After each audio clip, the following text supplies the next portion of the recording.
mungkin sepele ya, tapi sangat berat untuk kita lakukan karena mungkin lukanya yang terlalu besar atau kita yang masih belum bisa berdamai atau apapun itu penyebabnya sehingga membuat maaf itu sudah bukan sesuatu hal yang kecil, bukan sesuatu hal yang sepele, tapi memang membutuhkan usaha yang lebih besar untuk kita bisa mewujudkannya, untuk bisa apa ya, menjadikan itu sesuatu yang nyata dan bisa terasa lapang, ringan di hati kita ketika kita menerapkannya. Tapi seperti biasa, sebelum kita mulai acara malam hari ini, kita gratitude dulu dan bersyukur dulu atas apapun yang Allah berikan. Kemudian setelah itu kita akan bareng-bareng untuk check-in. Jadi untuk di Kitab bulan Desember ini akan ada dua hal yang baru. Yang pertama kita akan check-in. Check-innya itu berupa check-in emosi, apa yang sedang teman-teman rasakan malam hari ini. Silahkan nanti tulis di kolom komentar, kolom chat maksudnya. Kemudian nanti di akhir setelah sesi materi dan mungkin sebelum tanya jawab, kita akan main truth or dare gitu, oke? Dan truth or dare-nya tuh nggak yang berkaitan dengan sesuatu hal yang privasi atau personal, tapi secara general tentang tema kita malam hari ini. Jadi, kita simak bersama sampai nanti acaranya selesai. Dan sekarang kita mulai dulu dengan beristighfar sambil nafas, latihan nafas sambil beristighfar, kemudian kita mengucap syukur dan berterima kasih kepada diri sendiri. Kita atur nafas dulu dan beristighfar bersama. Tarik nafas, tahan, hembuskan. Astagfirullahaladzim. Lagi, tarik nafas, tahan, hembuskan. Astagfirullahaladzim. Terakhir, tarik nafas, tahan, hembuskan. Astagfirullahaladzim. Sekarang boleh tangannya diletakkan di depan dadanya masing-masing.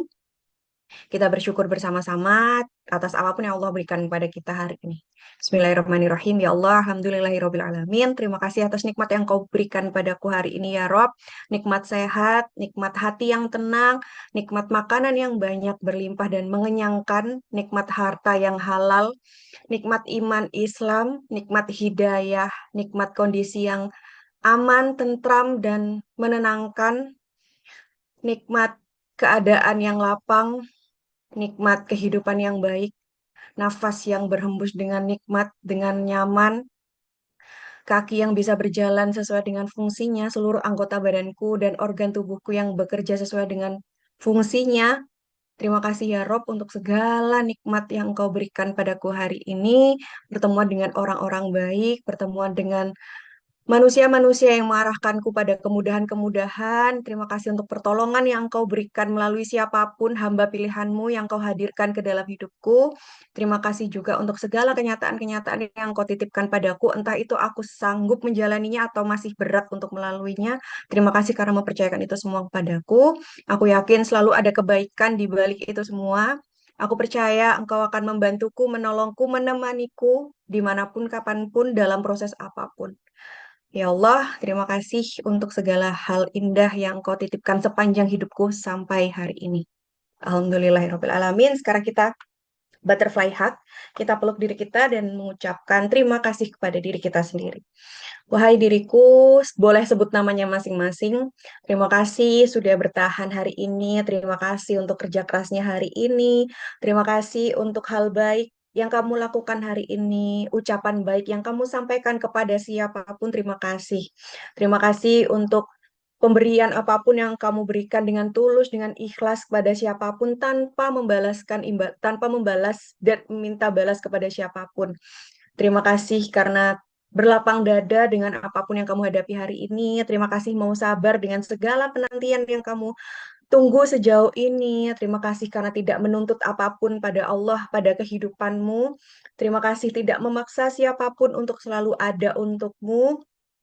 Terima kasih karena selalu memaafkan siapapun, meskipun tanpa ada kata maaf darinya. Terima kasih untuk melangkahkan kakimu ke tempat yang baik, menggerakkan tanganmu pada aktivitas yang baik, menggerakkan pandanganmu, mulutmu, dan semua organ-organmu untuk aktivitas yang baik. Terima kasih karena selalu menjadi manusia lebih baik setiap harinya, berusaha untuk memperbaiki diri setiap harinya.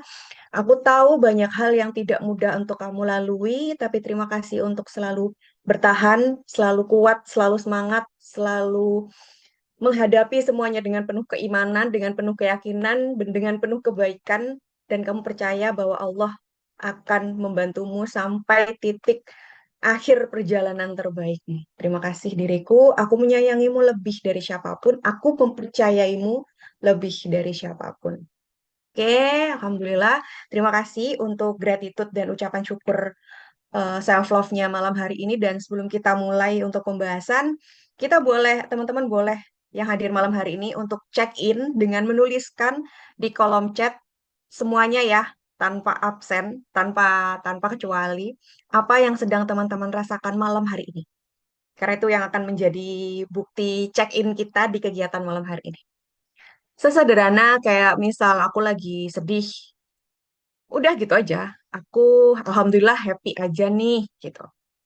Boleh dimulai dari Kak Feby, Kak Citra, Kak Bella, Kak Tari, Kak Rani, Kak El. El siapa ini? Boleh silakan happy karena lagi kerat ponakanku. Oke, alhamdulillah. Yuk, yang lain yuk, boleh tulis di kolom chat bagaimana dan apa yang sedang teman-teman rasakan malam hari ini. Setelah semuanya pada absen, kita akan mulai untuk masuk ke materi. Ya, kenapa kita sekarang ada check-in perasaan? Karena supaya kita sama-sama tahu dan memvalidasi bersama-sama, kita notice bersama-sama apa yang sedang kita rasakan, kita kumpulkan emosinya ini jadi satu untuk kita peluk bersama-sama. Halo kak, aku lagi ngerasa flat aja. Oke, it's okay, nggak apa-apa. Lagi flat, lagi nggak ngerasain apa-apa, B aja gitu ya dengan semuanya. It's okay, nggak apa-apa. Yuk, ada lagi. Kak El, Kak Rani, Kak Tari, sama Kak Bella. Yuk, boleh silakan. Satu kata pun nggak apa-apa. Aku lagi sedih dan bingung. Oke, it's okay. Yang lagi sedih, nggak usah cerita dulu nggak apa-apa. Sedihnya kenapa atau apapun nggak usah. Cuma katakan aja apa yang lagi dirasain. Alhamdulillah Kak hari ini perasaan deg-degan melanjutkan penelitian. Aduh, pasti deg-degan sekali ya mau lanjut ke tahap yang cukup crowded ke depannya nih pasti. Berarti tinggal Kak El nih, Kak El sama Kak Tari. Yuk, oke, alhamdulillah aku lagi merasa tenang karena notis kebaikan dari Allah. Alhamdulillah. Halo Kak, aku lagi capek sekali Kak sama pekerjaan seharian istirahat malam aja sendiri kos. Oke, take your time, take your time Kak El. Terima kasih menyempatkan waktunya yang lagi capek untuk ikut gabung di kita malam hari ini. Dan terima kasih banyak teman-teman yang sudah check in malam hari ini untuk menyampaikan apa yang sedang dirasakan. Semoga dengan teman-teman menyampaikan apa yang dirasakan, seenggaknya kita tahu kondisi kita hari ini bagaimana. Dan insya Allah besok kita bisa apa ya istilahnya mencukupkan dengan apapun yang sedang kita rasakan. Kita tahu nih kita sedih, kita happy, kita flat, kita capek dan lain sebagainya. Besok setelah kita malam hari ini istirahat, besok pagi kita bisa kembali ke zero energi lagi, kita kembali pada zero feeling lagi, kita netral lagi untuk bisa menghadapi banyak hal baik esok hari. Terima kasih untuk teman-teman yang sudah check in malam hari ini. Yuk, sekarang kita masuk materi. Boleh Min Ayu ditampilkan materinya. Ini baru ada satu lagi nih yang gabung kayaknya belum absen. Oh, Kak Riz Iris, belum. Kak Riz Iris boleh dok untuk check-in-nya. Ngerasain apa hari ini? Kak Riz Iris. Boleh tulis di Saya kolom Ayum emang off chat. cam. Kenapa? Kak Ayum off cam kah? Astagfirullahaladzim. Kok aku baru sadar? Dari kapan aku off cam? Oh, ini Baru si kok apa baru. namanya? Oke, oke, sudah. Si apa namanya? Kameranya ke offin. Mohon maaf teman-teman. Riz Iris boleh check-in dulu ya untuk perasaannya apa yang lagi dirasain malam hari ini. Kalau sudah, nanti kita buat sambil masuk ke pembahasan kita malam hari ini, yang mana kita berbicara tentang maaf. Jadi di Desember, di di bulan terakhir tahun 2025, kenapa aku membawa tema maaf? Karena memang harapannya di penutup penghujung akhir tahun ini kita benar-benar membersihkan hati kita dengan hal-hal yang mungkin selama ini mengusik kita, membuat kita resah, membuat kita khawatir, membuat kita sakit dan lain sebagainya sepanjang sepanjang tahun 2025 ini. Tapi it's okay. Mari kita sama-sama refleksi di malam hari ini dan 4 minggu ke depan untuk menyelesaikan hal-hal yang memberatkan kita dan semoga atas izin Allah kita diberikan panjang umur sehingga kita bisa menghadapi tahun depan di awal tahun dengan hal-hal yang lebih bersih, lebih indah, lebih menenangkan, lebih membahagiakan. Amin, insya Allah. Jadi, ketika kita membahas tentang memaafkan tanpa melupakan, itu artinya memang kita sedang berusaha untuk menyelesaikan satu bagian yang itu sebenarnya sepele, tapi insya Allah akan memberikan impact besar ke dalam hidup kita. Jadi, berbicara tentang maaf itu bukan berbicara tentang urusan kita sama dia sebenarnya, tapi urusan kita dengan diri kita sendiri. Dan kaitannya sama melupakan itu kenapa nggak perlu, bukan nggak perlu ya, nggak harus melupakan dulu untuk bisa memaafkan. Dalam artian kadang kan kita merasa kalau misal kita belum memaafkan, kita belum bisa melupakan, artinya kita masih belum bisa memaafkan dong. Padahal kita bisa memaafkan meskipun masih belum bisa melupakan. Karena melupakan itu adalah tugasnya otak kita, ingatan kita, sedangkan memaafkan itu urusan dan persoalan di hati kita. Dan di minggu pertama ini yang akan dibahas dan kita ulik bersama adalah berkaitan dengan luka dan rasa sakit. Karena kita harus ngutak-ngatik dulu nih hal paling dasar apa yang membuat kita ini sulit untuk memaafkan, yang membuat kita ini berat sekali untuk membuka maaf kepada orang-orang yang pernah menyakiti kita, yang pernah zolim sama kita, pernah meninggalkan kita, pernah berbicara, bersikap apapun dengan sampai meninggalkan bekas yang mungkin istilahnya kalau tembok dipaku, itu kan pasti tancapan pakunya itu ada bekas lubang ya, dan nggak semudah itu untuk ditambal. Kalau orang yang kalau langsung ada tukang, enak, bisa langsung ditambal tuh temboknya. Tapi kalau saat itu nggak ada tukang, kita bisa nunggu tukang sampai besok, sampai beberapa hari, sampai beberapa minggu ke depannya gitu. Pun dengan hati kita, kalau pas untung-untung kita lagi baik-baik saja, kita bisa dengan mudah memaafkan orang lain atau membuat sikap ucapan orang lain kayak ya udahlah, wajar dia mungkin lagi nggak baik-baik aja atau mungkin apa kita bisa berpikir sesantai itu. Tapi ketika kita nggak baik-baik saja, nggak ada tukang yang bisa menambal, maka itu akan menjadi sesuatu yang sangat membekas. Bahkan ketika kita benar-benar lagi nggak baik-baik aja banget, atau mungkin memang sikap yang dia berikan cukup signifikan, tancapan pakunya sangat dalam, maka itu akan membuat luka yang sangat mendalam, bahkan di titik yang bisa sampai membuat seseorang trauma atas apa yang telah mereka lakukan. Maka dari itu, yang awal sekali sebelum kita bekerja untuk memaafkan seseorang, memutuskan untuk memaafkan seseorang, kita ulik dulu nih sesuatu yang berlubang ini, luka ini, dan kita pahami bersama rasa sakit yang sedang kita rasakan sekarang gitu. Next, Minai. Oke, ini bahas bareng ya untuk tujuan kelasnya. Yang pertama adalah kita akan memahami apa yang sebenarnya terjadi dalam diri kita ketika terluka. Jadi, kenapa bisa merasakan sakit? Apakah aku lebay dengan rasa sakit ini? Apakah aku yang berlebihan merasa tersakiti kayak gini gitu? Kayaknya yang lain diginiin biasa aja, tapi kok aku kayaknya ngerasa sehancur ini ya gitu. Kita coba memahami di taraf mana sebenarnya kita bisa dikatakan lebay, di taraf mana yang sebenarnya memang ya itu normal kita merasakan seperti itu. Kemudian mengenali respon psikologi dan biologi atas rasa sakit emosional kita. Karena ketika kita bisa merespon hal tersebut, kita akan tahu langkah apa, reaksi seperti apa yang bisa kita wujudkan, kita berikan kepada dunia luar. Karena respon kita keluar itu mencerminkan diri kita, kondisi dalam diri kita yang sesungguhnya. Seperti orang-orang yang menyakiti kita pun, mereka bisa menyakiti kita karena memang dari dalam mereka sedang sakit.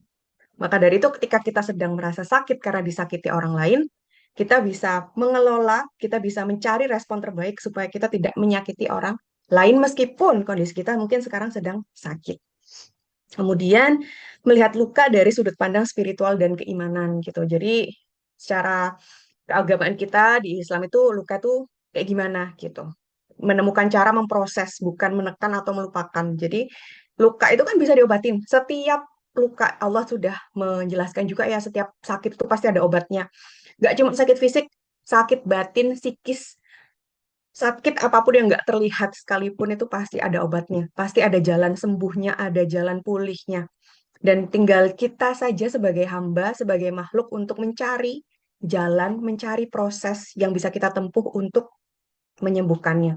Bukan menekan, udah tahu ya kalau kita sudah paham banget kalau misal kita lagi terluka, kemudian si lukanya itu kita tekan, yang ada makin sakit. Kita lupain gitu kan, kita selesain gitu kayak kita lupa kalau ada luka ini mungkin memang sembuh mengering gitu ya tapi di dalamnya tuh ada banyak bakteri yang sewaktu-waktu bisa bikin abses yang sewaktu-waktu bisa bernanah dan malah membuat lebih sakit karena nggak kita obati dan terbuka begitu saja.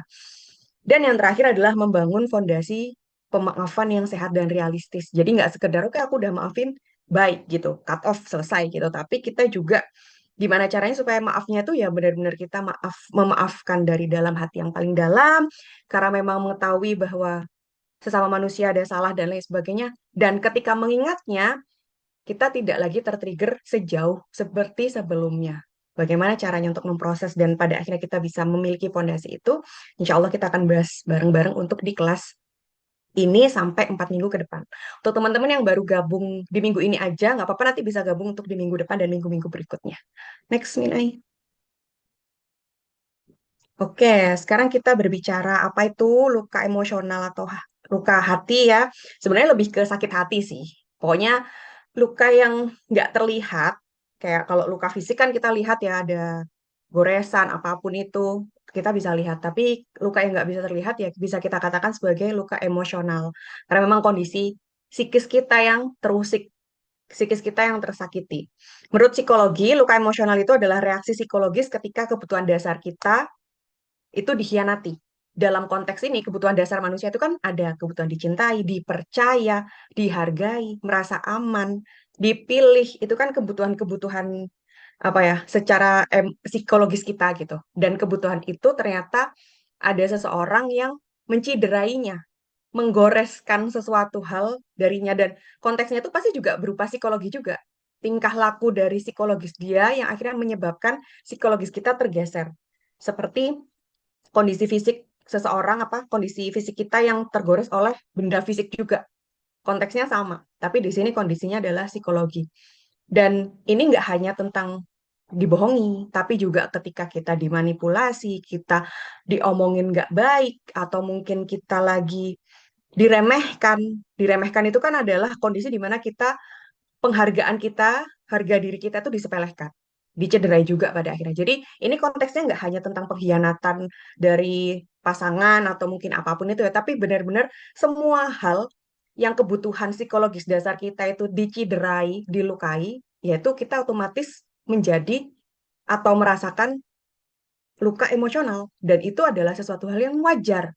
Itu adalah sesuatu hal yang normal kita sebagai manusia, seperti kalau fisik kita tergores oleh benda fisik juga. Ya, jadi itu bukan berarti kita lebay, bukan berarti kita berlebihan atau apa, tapi memang normalnya kita karena kondisi psikologis kita terciderai. Kemudian, memang seringkali luka muncul itu bisa disebabkan karena harapan kita yang belum sesuai dengan ekspektasinya. Ekspektasi kita tidak sesuai dengan harapan.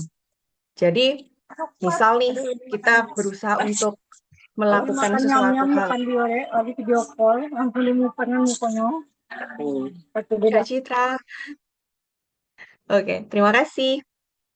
Jadi, misal nih, kita sedang mempercayai seseorang, kemudian kita dikhianati, pasti kita terluka.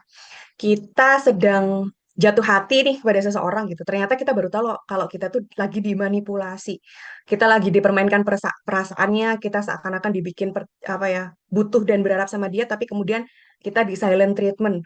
Atau mungkin kita sudah berusaha untuk memberikan kebaikan, tapi kadarullah faktanya dia malah menjelek-jelekan kita dan lain sebagainya. Itu kan hal-hal yang di luar harapan kita dan pastinya kehilangan sesuatu hal yang cukup memberatkan kita. Kehilangan di situ tuh dalam konteks tidak hanya kehilangan diri kita, Nggak boleh tapi diambil, nggak boleh diambil. Citra masih on mic. Mohon maaf. Terima kasih, Kak. Tapi juga kehilangan hal-hal yang ada dalam diri kita.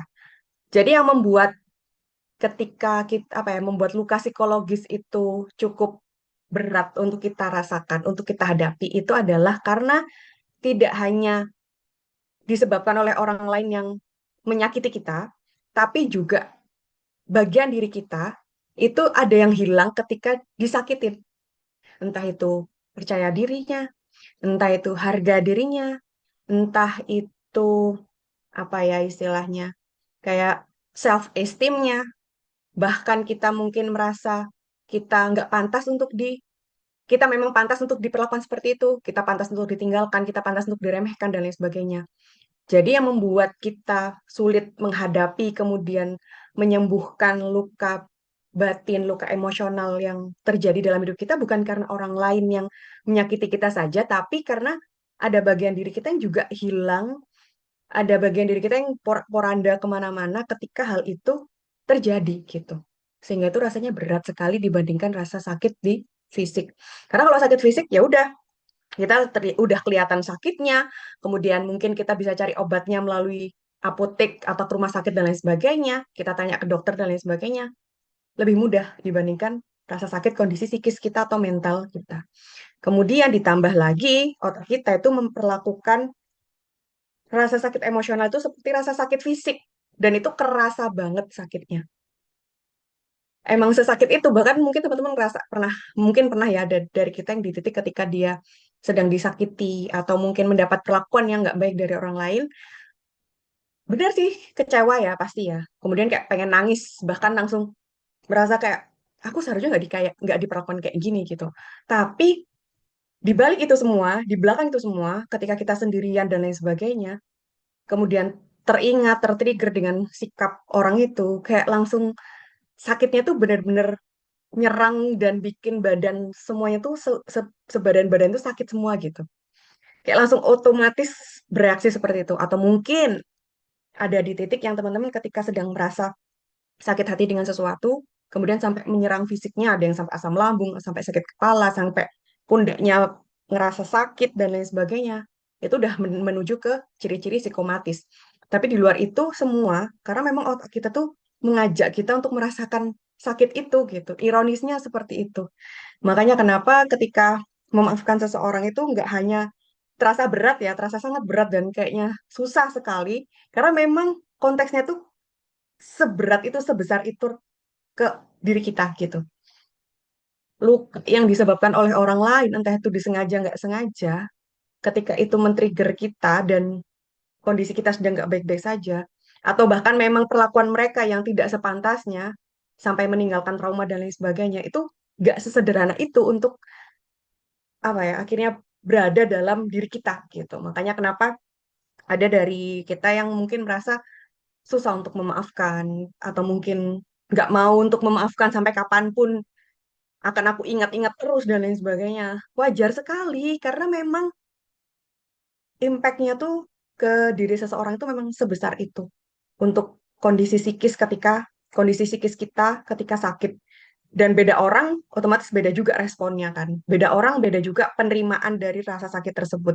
Sehingga wajar kalau misal dari kita semua, dari teman-teman yang hadir malam hari ini masih merasa berat untuk memaafkan, masih merasa langkahnya sakit untuk menghadapi itu gitu. Itu wajar sekali. Karena kita berproses, tapi bukan berarti nggak bisa ya. Bukan berarti nggak bisa, tapi memang sangat wajar untuk merasakan seperti itu.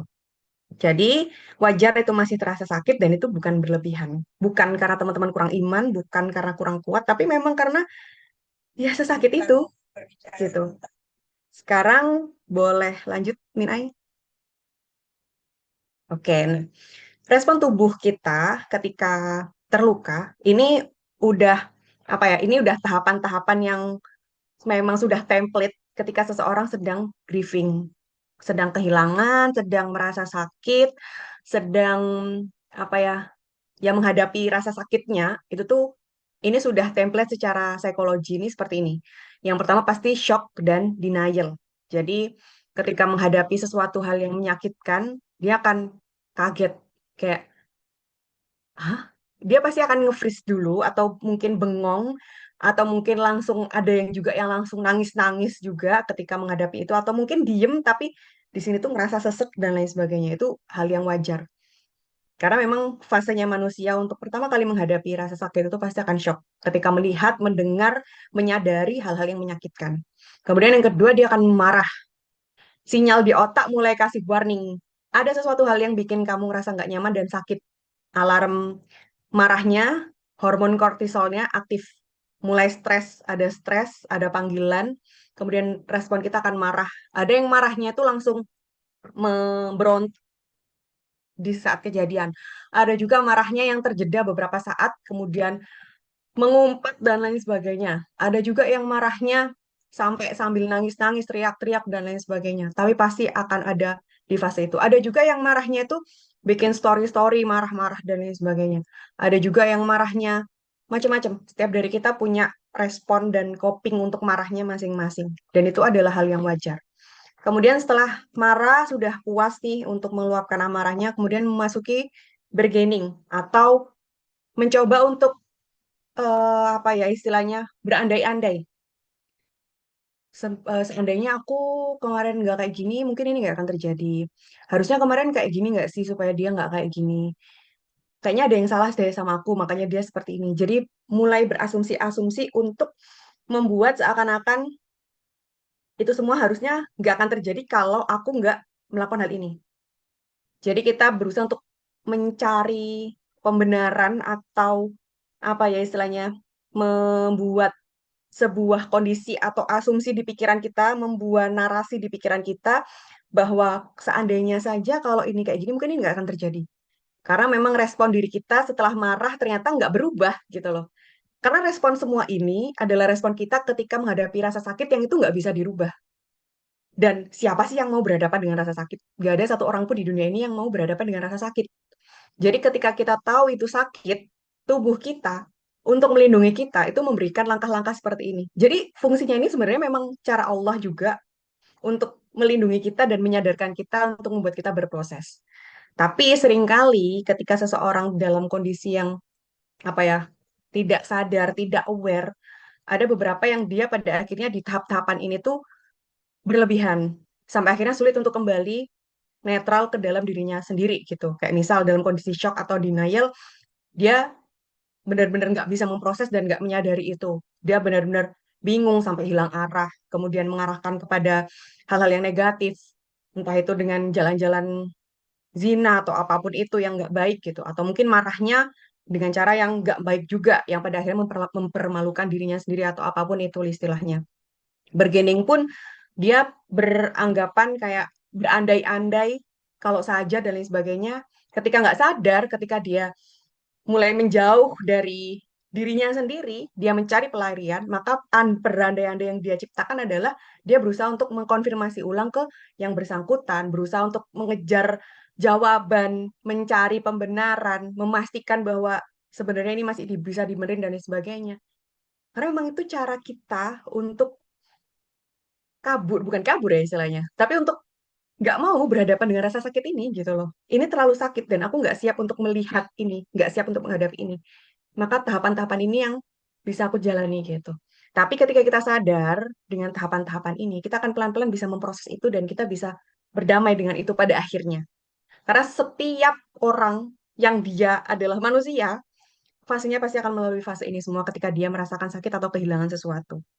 Kemudian sadness, sedih ya pasti. Jadi setelah dia berandai-andai, dia berasumsi, menciptakan narasi tertentu dalam otaknya gitu kan. Ternyata nggak berubah juga faktanya, takdirnya gitu. Akhirnya dia mulai sedih dan bertanya-tanya, kenapa ya Allah kok kayak gini, kok aku kayak gini. Jadi sedih, jadi marah, jadi nangis-nangis terus, jadi menutup diri dan lain sebagainya gitu.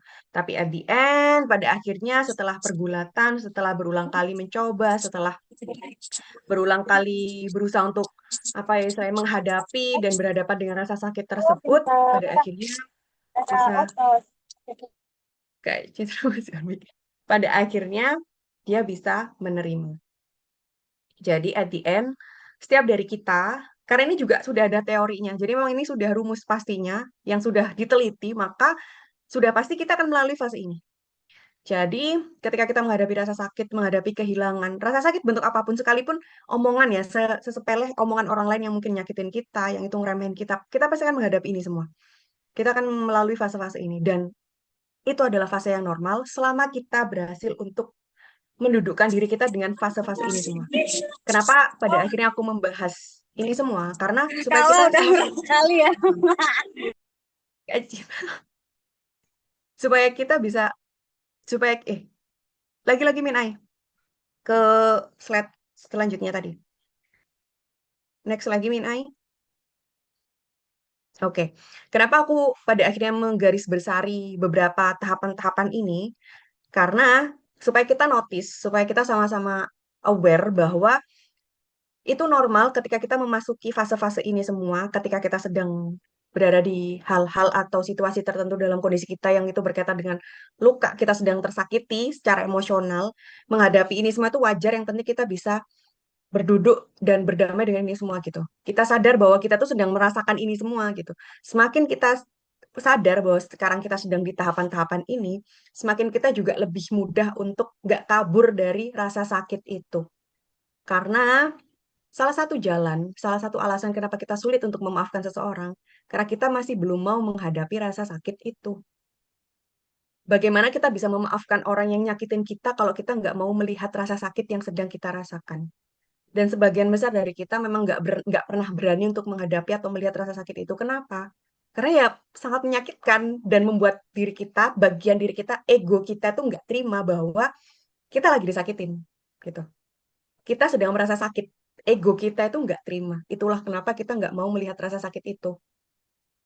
Dan kita nggak akan bisa dan akan selalu merasa berat untuk memaafkan seseorang sampai kita mau melihat luka itu. Mau mengizinkan ego kita menerima luka itu dan menghadapi luka itu. Dan luka itu bisa dihadapi setelah kita melalui fase-fase respon tubuh kita ini. Dan itu memang healing proses kita gitu. Dan fase-fase ini itu nggak bisa linear. Yang pertama nggak linear, yang kedua nggak bisa dalam hitungan 1 hari 2 hari atau mungkin 1 minggu 2 minggu. Bisa saja, bisa jadi, bisa jadi 1 bulan 2 bulan, 1 tahun 2 tahun itu bisa jadi. Dan tidak linear, tidak lurus. Jadi ketika mungkin hari ini kita di awal pasti udah shock ya, pasti kita shock denial di awal pasti itu udah fix. Kemudian alhamdulillah kita sudah melalui fase denial, tapi kemudian kita masih marah. Kita marah, kemudian setelah marah kita berandai-andai. Terus setelah berandai-andai, kemudian kita marah lagi. Itu nggak apa-apa. Jadi ketika kita sudah di titik bergaining, tapi kemudian kita marah lagi di satu titik, itu nggak apa-apa. Tapi dengan catatan, ketika kita sudah menyadari fase-fase ini, kita akan lebih notice dan yang membedakan apa? Intensitasnya. Ketika kita sudah aware dengan diri kita bahwa sekarang aku lagi ngerasain apa, ada sebuah kejadian, kadarullah nih misal, aku kehilangan apa ya, sepeda motor misal, aku kehilangan sepeda motor. Atau jangan deh, itu benda ya. Ada seseorang yang ngefitnah aku lah gitu ya, misal. Aku tahu ada seseorang yang fitnah aku dan aku dengar dari sahabatku sendiri bahwa fitnahnya tuh sejahat itu. Bahkan itu sudah disebarkan ke mana-mana gitu. Misal. Otomatis aku shock kan, aku marah ya. Aku shock kayak kok bisa aku difitnah. Kemudian aku marah gitu kan. Aku marah, nggak terima gitu dan berasa pengen klarifikasi, pengen menjelaskan ke semua orang bahwa itu semua adalah fitnah, itu semua adalah omongan yang nggak bener, pengen ngelurusin lah intinya. Dan dengan emosi gitu kan, kayak udah kepancing gitu. Tapi nggak sampai bergerak atau melakukan sesuatu hal untuk mewujudkan itu. Kemudian aku coba, setelah aku udah mulai tenang nih, udah nggak marah. Sesekali aku tiba-tiba kepikiran bahwa kalau aja kemarin aku nggak kenal sama orang ini, mungkin aku nggak akan difitnah gitu. Kalau saja aku dulu nggak berbaik hati sama dia, mungkin aku nggak akan sesakit ini ketika aku tahu kalau diriku itu difitnah gitu. Ini kan mulai bikin narasi ya. Aku memasuki diriku yang bergaining. Tapi ketika aku sudah paham, ketika aku lagi di bergaining, kemudian suatu saatnya, kemudian kayak ya udahlah, ya mau gimana, kan udah difitnah gitu kan. Terus suatu saat kemudian keinget atau mungkin ada seseorang yang tiba-tiba ngasih tahu aku kalau aku tuh masih difitnah lagi, otomatis aku marah lagi dong. Aku memasuki fase anger lagi, aku memasuki fase marah lagi. Dan aku merasa kayak beneran sepengen itu klarifikasi dan apa ya membenarkan meluruskan semua yang salah paham ini gitu. Tapi ketika aku sadar bahwa memang aku sedang di fase tersebut, kemudian aku juga sadar bahwa fitnah itu adalah sesuatu hal yang di luar kendaliku. Aku tahu juga, aku belajar juga bahwa fitnah itu sebenarnya adalah sesuatu hal yang cara Allah untuk melatih kesabaranku, pelan-pelan juga. Nah, otomatis dari fase bergaining, kemudian kembali ke fase marah, tapi di perjalanan itu ada beberapa pertumbuhan dan mindset-mindset yang mulai bergeser. Jadi, bukan berarti ketika kita dari fase-fase ini muter-muter atau masih bolak-balik, itu artinya kita masih belum healing atau kita belum berhasil melalui rasa sakit itu. Enggak. Kita masih bisa melalui rasa sakit itu dengan catatan kita memahami, kita sadar bahwa oh, aku lagi di fase ini. Dan sambil di fase selanjutnya itu kita bertumbuh, kita coba belajar banyak hal lagi. Kita belajar bahwa em, sesuatu hal yang di luar kendali kita itu kita harus bagaimana. Kita belajar kembali yakin bahwa apa tujuan Allah ngasih orang yang ngefitnah aku gitu. Orang yang paling deket aku ngefitnah aku, kenapa Allah ngizinin itu. Kita coba belajar juga kebaikan apa yang mau Allah kasih. Bagaimana untuk menjadi orang yang sabar. Kita sambil belajar terus ketika memproses diri kita dalam fase-fase tersebut. Dan ketika kita masih berbolak-balik gitu kan, masih berpindah-pindah fasenya, habis fase nomor 2, bahkan udah sampai di tahap nomor 4, tapi pada akhirnya ketika ngelihat lagi, sadar lagi, ingat lagi, kemudian masih shock lagi, masih denial lagi sesekali, nggak apa-apa. Tapi perbedaannya ketika kita bertumbuh, intensitasnya itu akan semakin menurun. Dan pada akhirnya di titik acceptance kita, di titik penerimaan kita, kita benar-benar sudah clear dengan itu semua. Kayak pada akhirnya fitnahan orang itu tuh kayak, oh ya sudah, memang itu adalah bagian dari prosesku, bagian dalam hidupku yang memang harus aku terima, dan it's okay. Toh pada akhirnya fitnahan itu urusan dia sama dirinya sendiri dan urusan dia dengan Allah. At the end kita akan berada di titik penerimaan itu. Dan di titik melalui titik penerimaan itu memang sepanjang itu prosesnya. Akan kita bolak-balik, akan kita membuat kita juga kadang capek juga untuk menghadapinya dan lain sebagainya. Itu it's okay sekali. Yang penting kita tetap berusaha untuk bertumbuh. Yang penting kita setiap hari selalu mengingatkan diri kita untuk stay di koridor keimanan kita. Untuk menyadari bahwa oke, aku sekarang lagi di fase ini nih. Aku di fase ini nih. Itu yang akhirnya mengingatkan kita untuk nggak harus apa ya, nggak harus merasa hilang arah. Nggak harus merasa bahwa di fase ini kita nggak tahu mau gimana dan mengelolanya kayak apa. Kita nggak akan seperti itu ketika kita menyadari kondisi kita sedang di fase apa gitu. Next, Minai.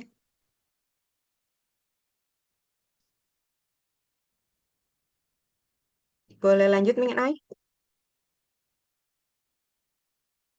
Oke. Allah tidak membiarkan rasa sakit tanpa alasan. Jadi, ketika kita sedang terluka, entah itu disakiti dengan sengaja atau nggak sengaja, kalau rasa sakit itu hadir, kalau kejadian itu nyata, pada akhirnya kita merasakan, itu artinya Allah sudah ACC. Jadi nggak perlu dipertanyakan lagi kenapa ini terjadi dalam hidupku, kenapa dia harus menyakitiku, kenapa dia harus bersikap seperti itu padaku, kenapa dia harus ngefitnah aku. Nggak perlu dipertanyakan, karena Allah sudah ACC. Karena sudah terjadi. Kalau Allah nggak ACC, itu nggak mungkin terjadi. Karena ini sudah terjadi dan kita merasakan, itu artinya Allah tahu di situ ada kebaikan. Allah tahu ada sesuatu hal yang akan mengobati juga. Makanya diizinkan terjadi. Kayak misal nih kadarullah, kita tiba-tiba dibikin ada tiba-tiba sakit. Kayak misal aku dulu ya, aku lagi hektik-hektiknya perkuliahan awal maba, tapi kadarullah tiba-tiba sama Allah dibikin jatuh dari lantai 2 kosan. Kayak ngapain gitu, nggak ada hujan nggak ada angin, sama Allah itu aku dibikin jatuh dari lantai 2 kosan sampai aku harus operasi padahal waktu itu aku masih maba. Tapi ya Allah sudah mengizinkan itu terjadi, artinya Allah tahu bahwa itu bisa disembuhkan, aku bisa sembuh dari situ, aku bisa bangkit meskipun di awal aku harus pakai krep, aku harus jalan kemana-mana dibopong, aku harus kemana-mana pakai tongkat dan lain sebagainya, berproses selama 1 tahun lebih, tapi at the end pasti bisa disembuhkan juga gitu. Tapi kalau aku pengen tanya, aku bertanya-tanya, kenapa sih Allah harus bikin aku jatuh dari lantai 2 kosan? Yang mana waktu itu aku lagi mabanya gitu, waktu lagi semangat-semangatnya buat kuliah, kenapa malah dibikin jatuh? Yang harusnya aku bisa praktikum ke lahan kemana-mana, tapi aku nggak bisa karena aku harus di rumah sakit, aku harus dioperasi, aku harus pakai krep dan lain sebagainya. Tapi kadarullah itu Allah izinkan terjadi. Berarti Allah tahu ada kesembuhan di situ, ada obat yang bisa menyembuhkan, ada proses pemulihan, dan ada kebaikan di situ. Pun rasa sakit yang nggak terlihat, kondisi psikis kita yang disakiti oleh orang lain, difitnah, dizolimi, apapun itu bentuknya. Itu terjadi karena memang Allah izinkan terjadi dan ada kebaikan di dalamnya. Dan kami tidak membebankan kepada seseorang, melainkan sesuai dengan kesanggupannya. Ini juga sudah selalu menjadi ayat yang apa ya, untuk semua hal yang memberatkan hidup kita, Ini bisa menjadi pelipur lara kita juga gitu. Al-Baqarah 286. Luka adalah cara Allah menyingkap sesuatu yang kita buta terhadapnya. Kadang kita tuh nggak sadar kalau misal ada banyak hal yang tertutupi, tapi sama Allah tuh dibukain melalui apa? Ya melalui rasa sakit ini. Melalui rasa sakit ini Allah bukain semuanya, melalui rasa sakit ini Allah tunjukin semuanya.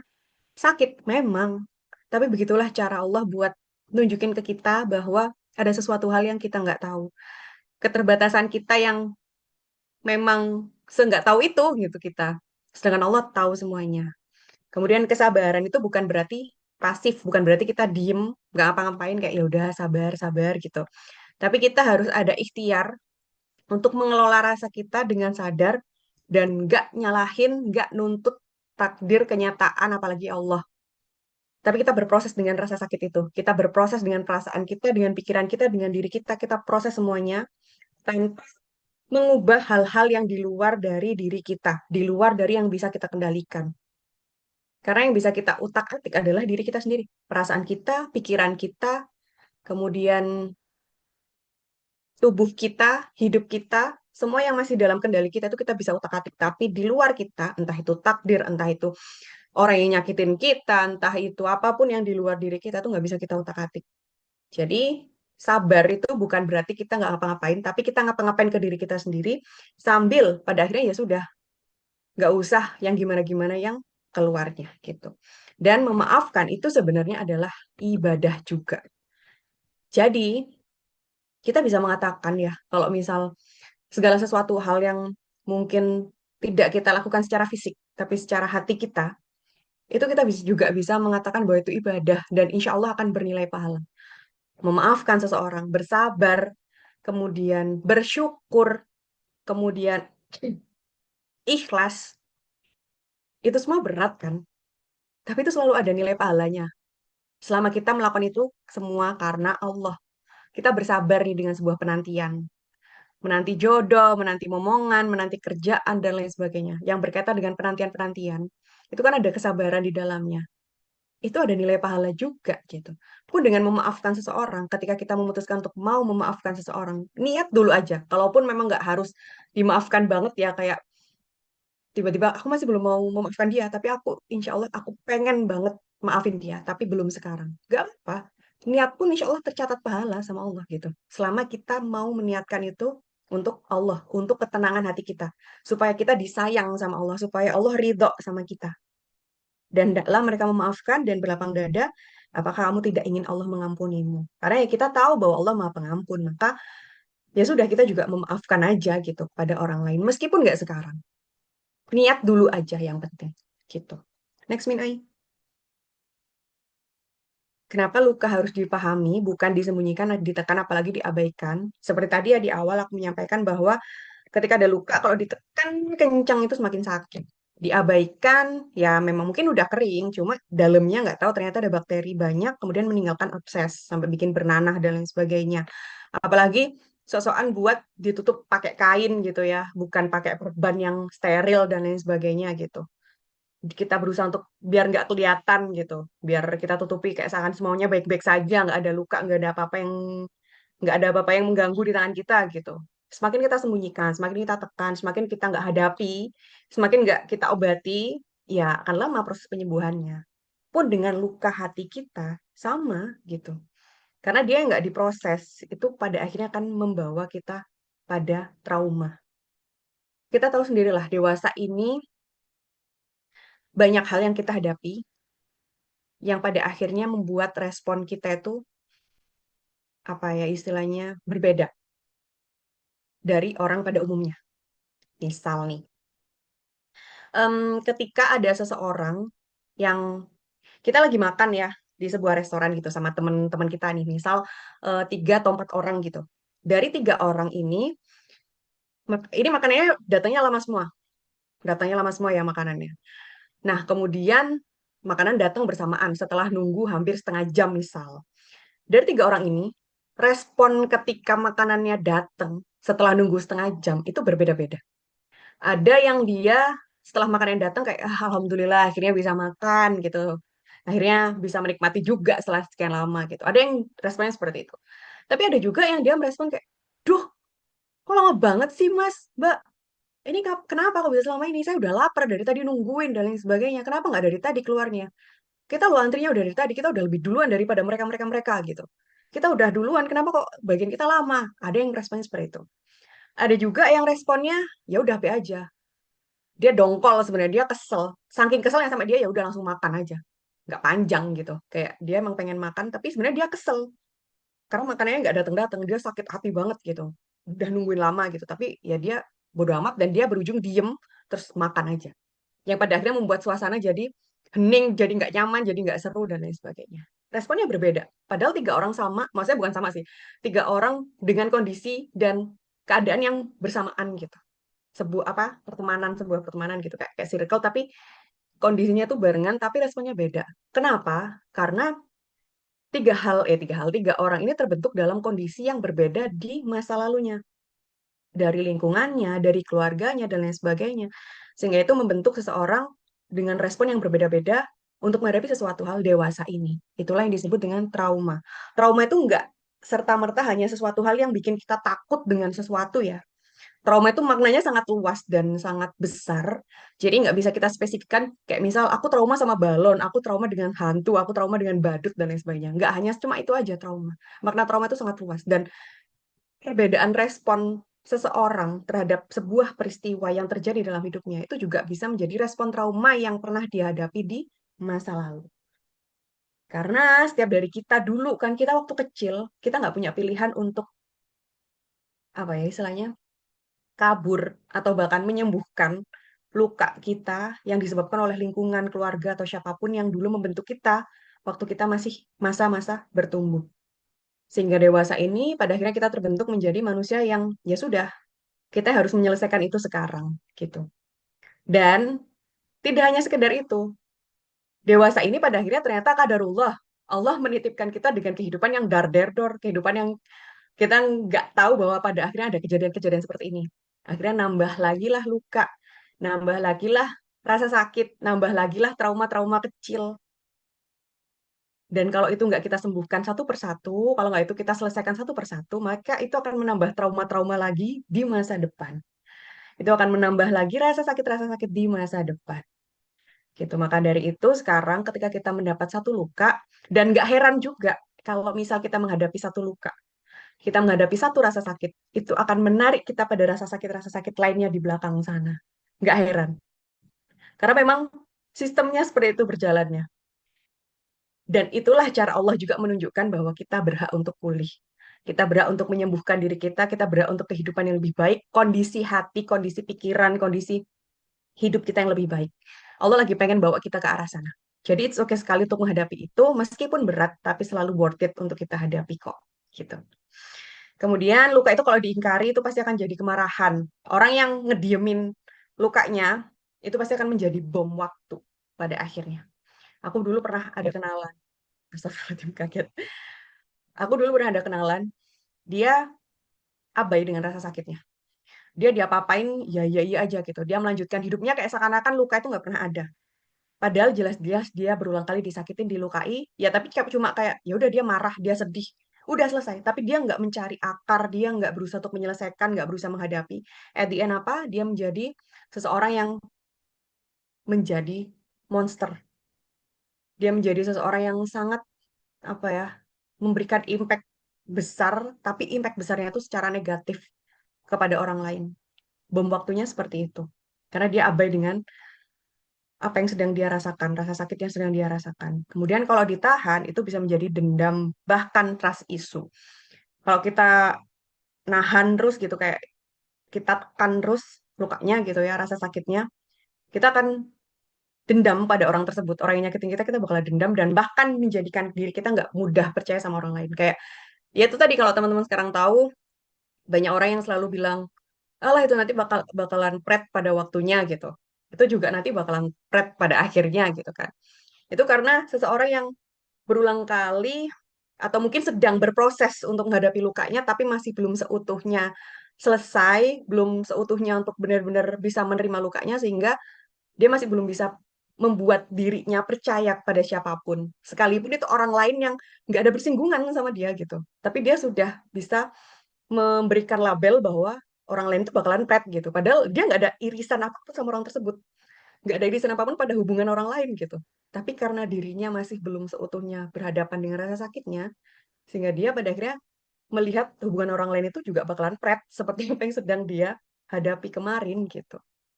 Maka dari itu harus disembuhkan, harus dikelola. Tapi kalau dipahami, dihadapin, dan dirasakan, memang nggak enak banget, memang sakit sekali. Tapi insya Allah itu akan menumbuhkan kita, akan membawa kita pada kebijaksanaan, bahkan kekuatan kita. Gitu. Dan proses healing itu nggak serta-merta menghapus luka masa lalu kita ya. Tapi juga memproses hubungan kita dengan masa lalu itu. Makanya aku bilang tadi apa, ketika kita berusaha untuk menghadapi satu satu luka kita, kita berusaha untuk menyembuhkan, maka nggak heran kita akan bukan memanggil sih sebetulnya, tapi tanpa kita sadari luka-luka kemarin kita di belakang, yang itu terbentuk dari lingkungan dan masa kecil kita itu bakalan kepanggil semua. Itu akan pelan-pelan akan aktif semua lagi. Kayak, oh ternyata aku dulu waktu kecil itu pernah untuk nggak dihargai. Aku waktu kecil dulu tuh tiba-tiba ditinggalin, nggak ngomong. Aku dulu tuh pernah ada kejadian yang traumatis. Aku dikunci di kamar karena aku nakal.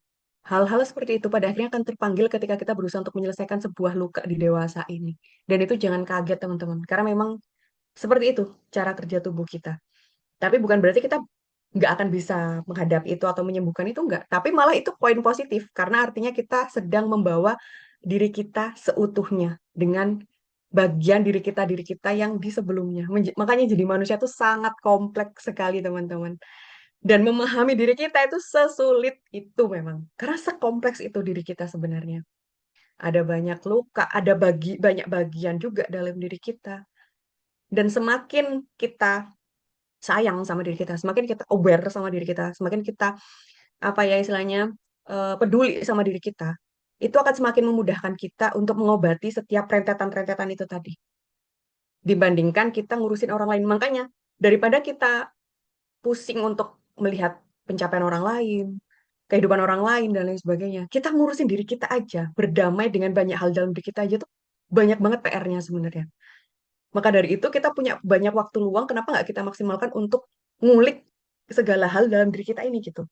Karena semakin kita memaksimalkan apa ya istilahnya perbaikan diri kita memaksimalkan waktu untuk diri kita untuk menyembuhkan luka-luka yang beruntun itu dalam diri kita, maka sambil berjalan tanpa disadari ya teman-teman. Kalau teman-teman notice ya, ketika kita berusaha untuk memperbaiki diri, kita berdamai dengan luka-luka kita mulai merentet segala rasa sakit kita yang mungkin terpanggil juga yang di belakang-belakang, kemudian kita mulai menyembuhkan pelan-pelan, entah itu melalui self love, melalui hal-hal atau aktivitas-aktivitas positif untuk diri kita. Percaya atau enggak, Allah tuh bakalan ngirim kita ke lingkungan orang dan tempat-tempat yang memang itu Allah takdirkan buat kita tanpa harus kita mencari tempat itu. Termasuk orang yang memang nanti pada akhirnya Allah takdirkan untuk kita. Kenapa bergeraknya seperti itu? Karena kita sedang membenarkan vibrasi dan energi kita gitu, diri kita sendiri. Dan Allah melihat ikhtiar kita itu. Makanya Allah yang membawa kita ke tempat-tempat yang memang kita butuhkan, bukan tempat-tempat yang kita cari-cari gitu. Bahkan kita tanpa mencari pun tempat itu akan datang, akan kita tuh tiba-tiba di situ aja gitu. Karena memang Allah lah yang membawa kita. Makanya sebenarnya kita nggak perlu banyak effort untuk diterima orang lain, kita nggak perlu banyak effort untuk divalidasi oleh orang lain atau apapun itu. Cukup kita benerin apa-apa yang ada di dalam diri kita. Padahal nanti Allah yang akan membawa kita ke hal tersebut gitu. Bahkan orang-orang akan mengapresiasi, akan menerima kita dengan sangat berlapang dada gitu. Next, Min Ai. Oke, nah di sini kita perlu memahami bersama dan kita menyamakan perspektif, persepsi bersama tentang memaafkan dan melupakan. Karena seperti yang disampaikan di awal bahwa memaafkan itu urusan perasaan, urusan hati, sedangkan melupakan itu urusan memori otak. Yang mana itu nggak semudah itu untuk dihapus pakai penghapus pensil atau pakai tip X, nggak semudah itu. Setiap otak kita tuh menyimpan ribuan bahkan puluhan ribu memori, jadi nggak akan semudah itu untuk aku pengen ambil memori yang ini terus dibuang gitu, bisa nggak? Nggak bisa. Kalau kita bisa ya, kalau Allah ngasih keajaiban itu sama kita, mungkin setiap dari kita akan memilih itu gitu. Untuk pertama kali kita Kalau ditawarin nih, kamu pengen keajaiban apa gitu? Ya Allah, hamba pengen bisa melupakan sebuah memori yang memang nggak pengen hamba simpan seumur hidup hamba gitu. Kalau dikasih pilihan seperti itu, kita pasti pengen itu gitu. Tapi ya kita sebagai hamba ya, kita nggak bisa ngapa-ngapain. Jadi itu nggak akan bisa kita lakukan. Maka solusinya adalah mengambil emosi yang ada dalam kenangan tersebut. Jadi bukan memorinya atau kenangan yang kita hilangkan, kita lupakan, kita buang, tapi emosi yang terkandung dari kejadian tersebut, dari peristiwa tersebut, dari kenangan tersebut yang bisa kita utak-atik, yang bisa kita bereskan, yang bisa kita selesaikan. Maka dari itu, yang pertama, ketika kita berusaha untuk memaafkan, itu artinya kita sedang berproses dengan sadar dan bertahap. Jadi proses memaafkan itu nggak akan bisa instan. Jadi it's okay sekali kalau teman-teman masih sampai sekarang berbulan-bulan bahkan bertahun-tahun mungkin masih ada rasa sakit dan masih belum bisa memaafkan itu nggak apa-apa, bertahap. Yang penting itu tadi berproses dan berprogres. Nggak boleh stuck. Nggak boleh memang berniat, aku nggak akan maafin seumur hidupku dan lain sebagainya. Tapi kalau memang saat ini masih belum bisa, nggak apa-apa. Tapi bukan berarti nggak mau ya. Belum bisa boleh, tapi bukan berarti nggak mau. Sedangkan kalau melupakan itu ya kita menekan dan memaksa diri gitu. Sesuatu yang semakin kita paksa buat pengen lupain, semakin kita gak akan bisa lupain. Kenapa? Ya karena kita selalu fokusnya ke situ. Semakin kita fokus dengan sesuatu hal yang pengen kita lupain, ya yang ada malah kita nggak bisa lupain. Karena fokus kita sudah ke situ. Tapi semakin kita lepaskan, semakin kita ya sudah, anggap itu selesai, anggap itu adalah bagian dari perjalanan, sekarang fokusnya ke perjalanan selanjutnya, sudah gitu. Kemudian bedanya kalau memaafkan itu kita sedang melepaskan, kita sedang meletakkan beban, beban rasa sakit kita, beban kebencian kita, beban emosi kita, amarah kita dan lain sebagainya. Sedangkan melupakan itu kita abai dengan luka tersebut. Kemudian kalau memaafkan itu menjaga jarak sehat. Rasulullah aja ketika disakitin itu menjaga jarak kok. Maka tidak apa-apa sekali kalau kita menjaga jarak dari orang yang menyakiti kita. It's okay, it's normal sekali.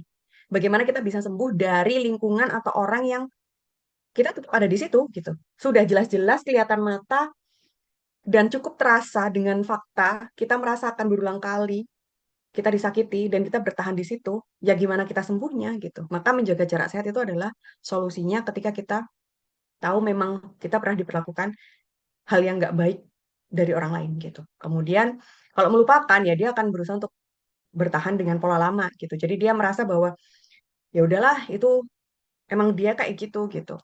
Emang dia kayak gitu tapi kita bisa sakit terus-terusan.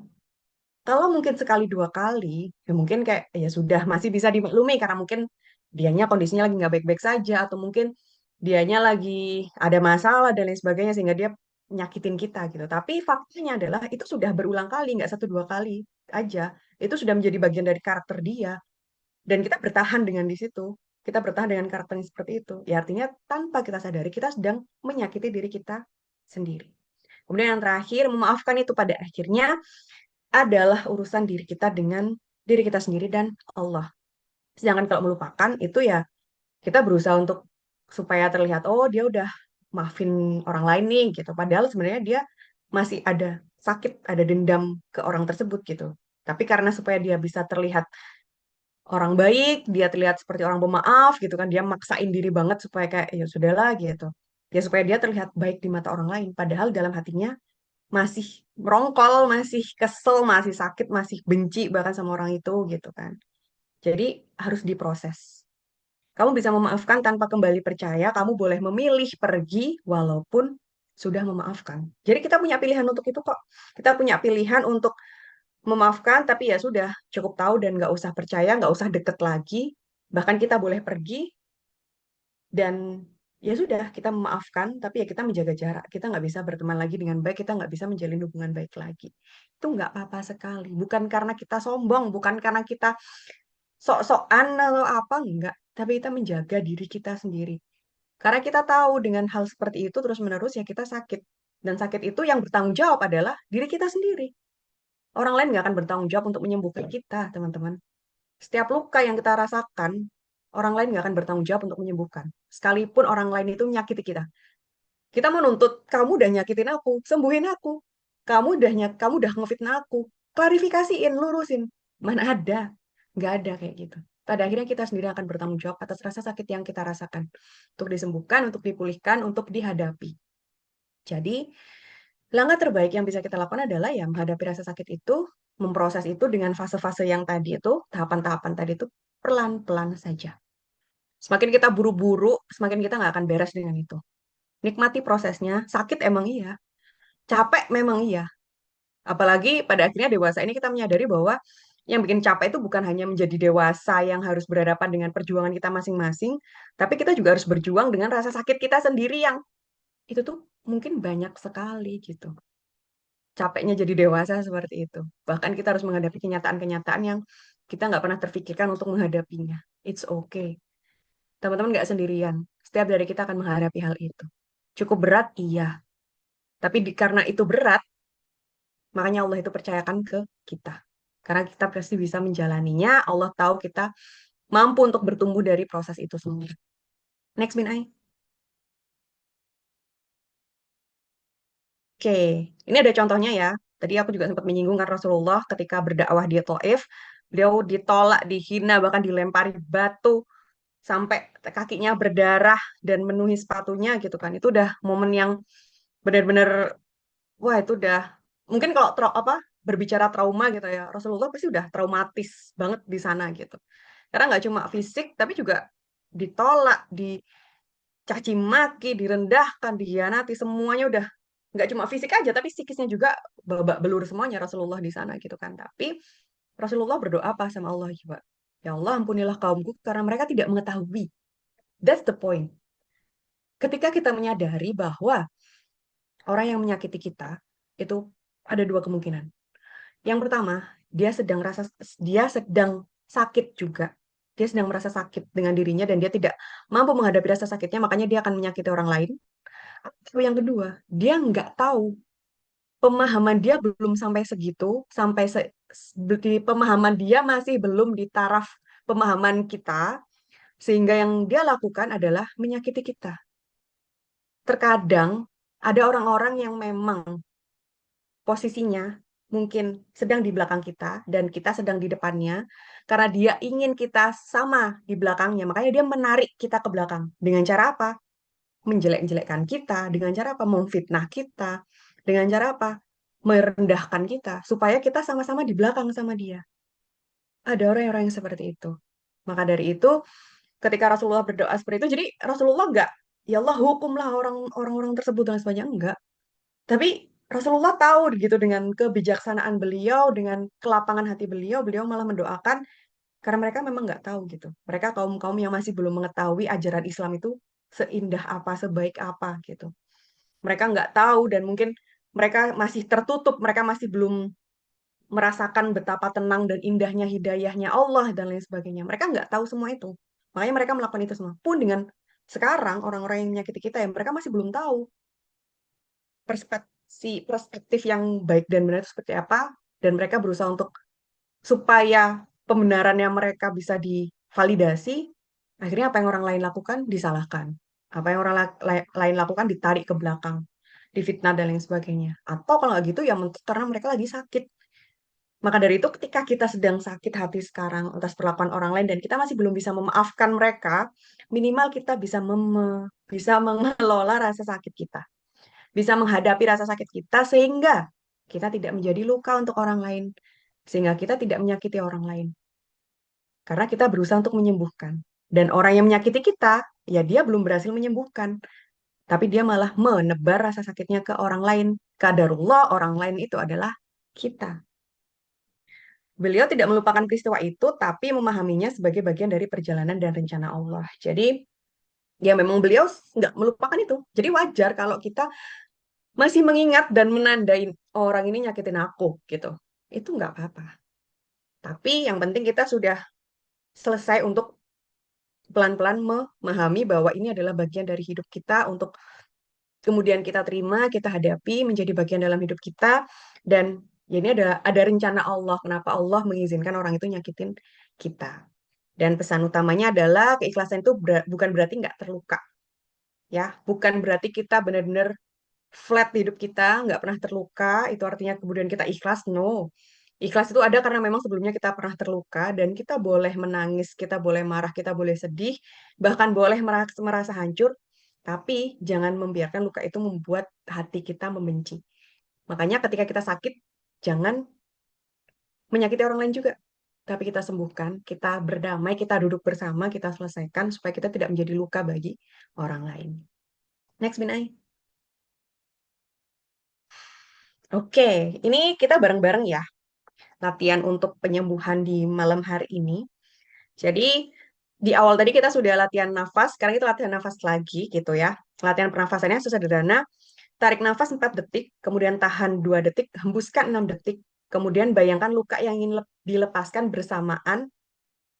Bayangkan luka yang ingin dilepaskan, kemudian perlahan dikeluarkan bersama dengan hembusan nafas. Jadi, ketika kita menarik nafas, itu narik aja biasa. Kemudian waktu tahan, itu kita menahannya sambil membayangkan rasa sakit atau luka kita. Kemudian dalam hembusan yang terakhir, waktu kita hembuskan, kita bayangkan luka itu, rasa sakit itu kita keluarkan bersama dengan hembusan nafas kita. Kita coba tarik nafas sambil mengingat lukanya. Kita tahan 2 detik aja lukanya, kemudian kita hembuskan bersama. Kita lakukan itu 3 kali ya teman-teman, bersama-sama malam hari ini. Kemudian sambil nanti terakhir kita tutup dengan doa bersama. Ya Allah, lembutkan hatiku, ajarkan aku menerima takdirmu tanpa menyakiti diriku sendiri. Oke, kita bareng-bareng coba.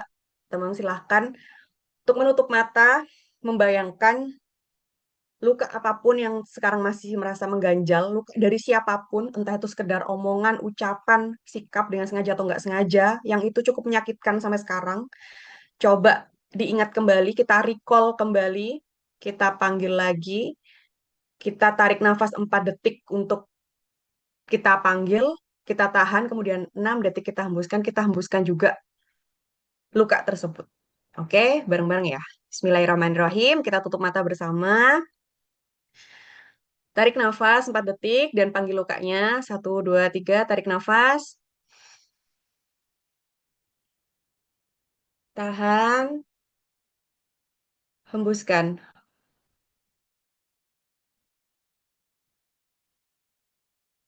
Hembuskan barengan dengan luka yang ingin kita lepaskan. Kita tarik nafas lagi ya, yang kedua. Tarik nafas.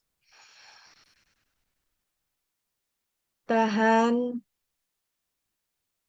hembuskan. Terakhir, kita tarik nafas luka yang paling menyakitkan, masih terasa sakit. Kita tarik kembali, tarik nafas. Tahan,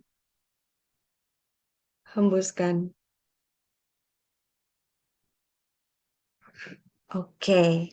Ya Allah, lembutkan hatiku, ajarkan aku menerima takdirmu tanpa menyakiti diriku sendiri. Amin. Semoga dengan hembusan nafas itu pelan-pelan mulai terasa lebih ringan beban rasa sakit yang teman-teman sekarang sedang rasakan. Amin. Itu juga boleh dicoba di daily rutin teman-teman ketika sedang ke-trigger dengan rasa sakit tersebut. Ya, next Minai. Dan luka adalah tanda bahwa kamu pernah memberi kebaikan dan ketulusan dengan sungguh-sungguh.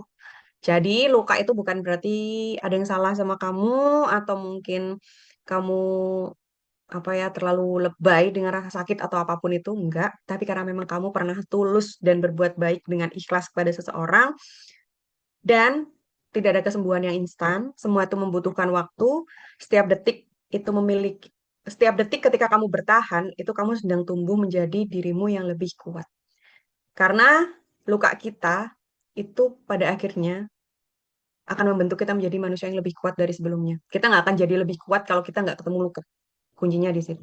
Jadi semakin kita menghadapi luka, semakin kita berani menghadapi dan melihatnya, memeluknya, menerimanya, memprosesnya, maka semakin banyak, semakin besar kekuatan yang sedang kita ciptakan untuk diri kita sendiri.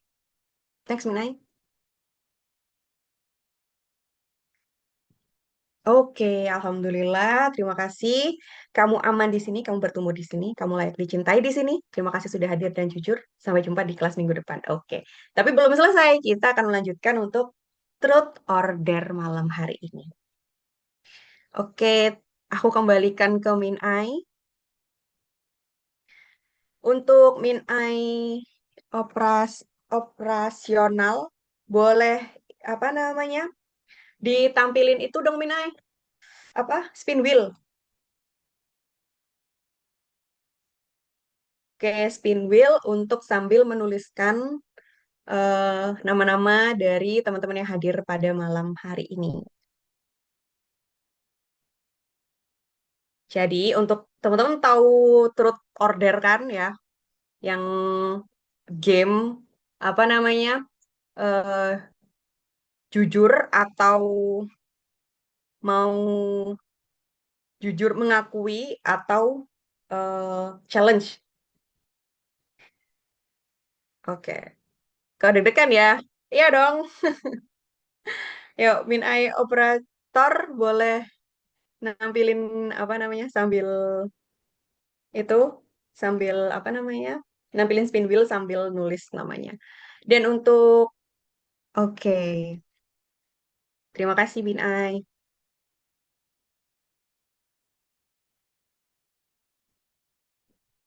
Oke, boleh kita cek dulu siapa yang akan dapat truth ordernya pertama. Cara Kak Gita, welcome. Boleh open mic dulu Kak Gita. Jadi biasanya kita ada sesi journaling di akhir, tapi di bulan Desember ini kita mau ada versi barunya, yaitu Truth Order. Kak Gita bisa on mic kah?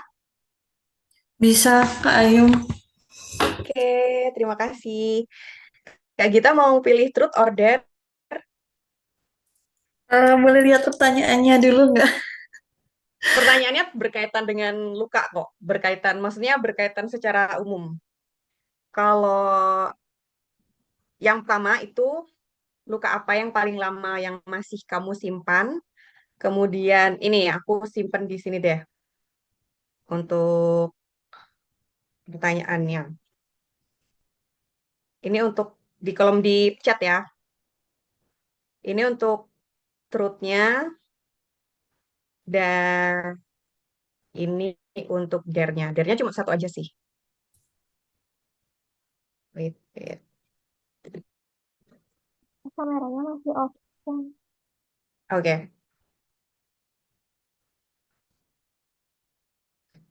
Kayaknya masih off kan kameranya.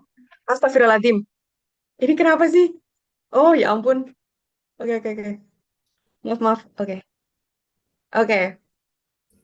Mau Dan truth atau dare, Kak akhirnya Gita? itu di-share apa gimana, Kak Ayu? Ah, boleh. Langsung di on mic aja. Mau truth-nya atau mau dare-nya? Perutnya aja deh. Truth-nya, oke. Mau pilih pertanyaan yang mana? Ah, bukannya satu ya pertanyaannya? Itu ada tiga itu. Ada apa luka yang paling lama, kemudian saat mengingat kejadian itu, jika kamu bisa jujur ke orang itu tanpa disensor. Pilih salah satu aja. Eh, yang nomor satu. Oke, silahkan. Ya, nomor satu deh. Luka apa yang paling lama yang masih kamu simpan? Hmm, luka setelah ditinggalkan sama seseorang yang aku kira dia jadi pelabuhan terakhir, tapi ternyata dia pergi tanpa alasan apapun. Itu di awal 2024. Tapi sampai sekarang masih kok bisa ya, kok apa mungkin ada yang bisa keubah apa gitu. Tapi di satu sisi udah mulai belajar mengikhlaskan. Tapi masih kadang masih keingat gitu, meskipun emosinya nggak sebesar yang dulu, tapi masih keinget apa ya yang salah ya itu masih itu sih. Terima kasih, Kak Gita. Sama-sama Kak Ayu. Oke, boleh dilanjutkan, Min Ai. Seperti itu ya. Selanjutnya boleh setelah Kak Gita, boleh diputar lagi untuk spin wheel-nya. Boleh, Min Ai. Sama Min Ai ya.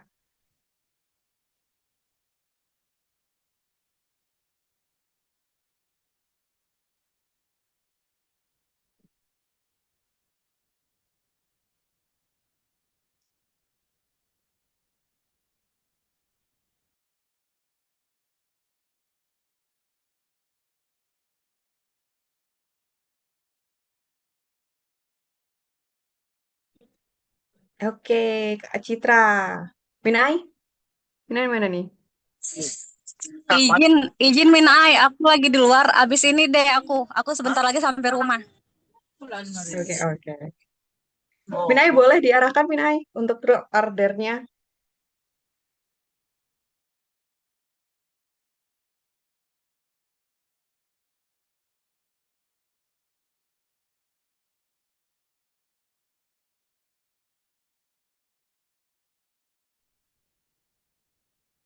Kak Riz. Mana Kak Riz? Boleh on cam kah? Ya on cam, on mic.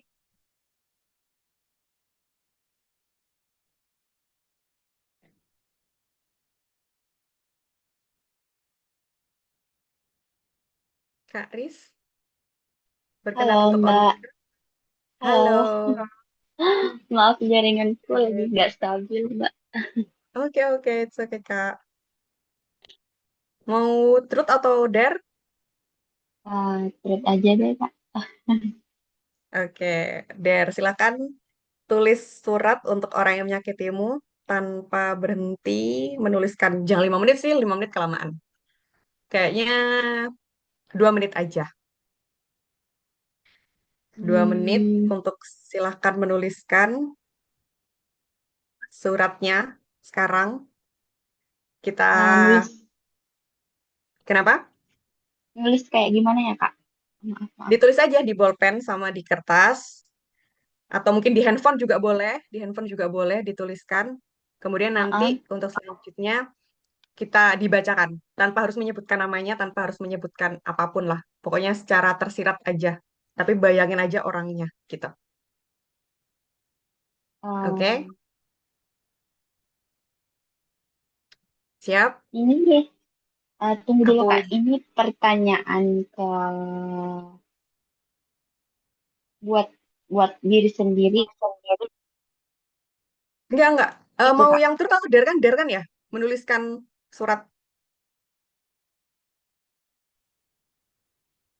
Jadi Kak Riz boleh menuliskan di handphone kayak berasa lagi ngechat orang itu, gitu kan? Mm-mm. Apapun yang pengen Kak Riz tulisin ke orang tersebut, silakan dituliskan. Ditulisin aja apapun yang ada di pikirannya Kak Riz selama 2 menit. Nggak usah dikirim. Nanti kita bacakan bersama di sini tanpa harus menyebut namanya. Oke oke. Oke? Ya Oke. Kita mulai ya waktunya. ya. 2 menit dari sekarang.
Satu menit lagi ya.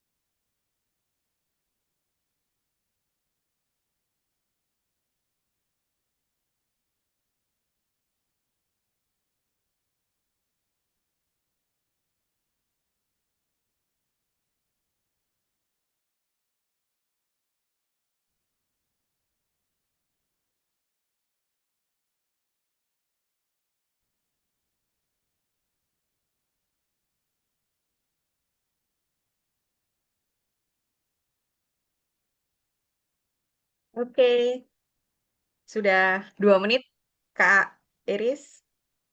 Ya, Mbak, Boleh, silakan dibacakan suratnya. dibacain ya, Kak. Aduh, Hmm. kok deg-degan ya.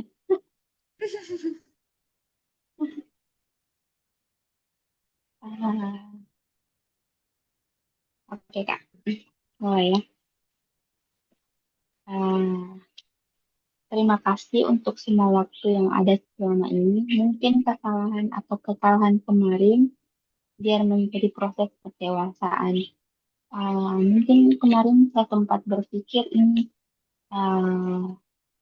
menjadi akhir, tapi ternyata uh, tidak uh, gagal di usia yang matang itu rasanya sakit, tapi semua itu sudah menjadi takdir takdir Allah. Jadi kita harus ikhlas menjalaninya.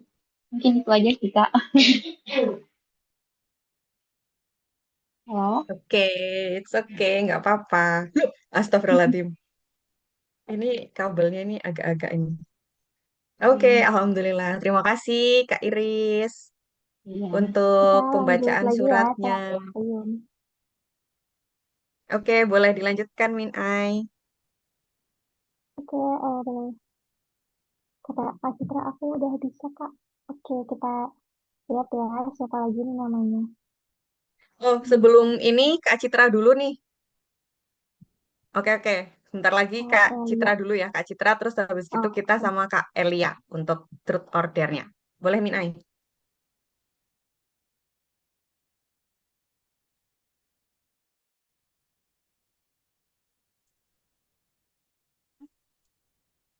oke, boleh Kak Citra aja. Maaf, maaf, aku baru sampai rumah. Iya, gak apa-apa, Kak. Aku pilih apa ya? Bentar. Oh, aku mau pilih, jika kamu bisa jujur ke orang itu tanpa disensor, apa kalimat pertama yang ingin kamu sampaikan? Kalau aku, terima kasih. Terima kasih buat orang-orang yang mungkin pernah em, tanpa sadar ataupun sadar menyakitiku di masa lalu karena dengan dengan rasa sakit yang kalian kasih ke aku, membuat aku jadi aku yang sekarang, yang lebih baik, lebih kuat, lebih sadar, dan lebih filter kayaknya buat orang-orang yang bisa eh, long last sama aku ataupun hanya cuman sekedar, misalnya cuman sekedar teman, sahabat, ataupun orang yang bisa diajak buat sama-sama sampai nanti. Itu, makasih pokoknya. Oke, makasih Kak Citra. Selanjutnya Kak Elia ya. Boleh Kak Elia lagi on nggak?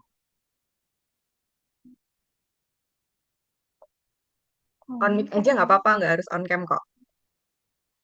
nah, itu Kak Elia boleh on, on mic aja Kak, boleh. Mau truth atau dare Kak?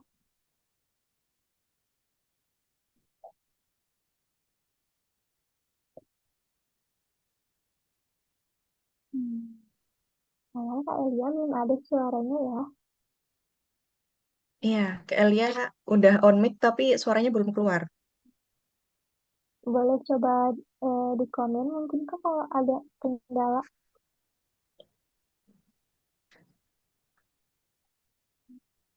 Oke, sambil nunggu Kak Elia mungkin ya, kita lanjut lagi ya ke peserta selanjutnya. Kira-kira siapa nih? Bisa berarti 4 lagi ya yang belum. Belum, Kak. Suaranya belum belum muncul, Kak Elia. Iya, belum ada. Kakaknya udah menghubungkan ke audionya belum di Zoom-nya?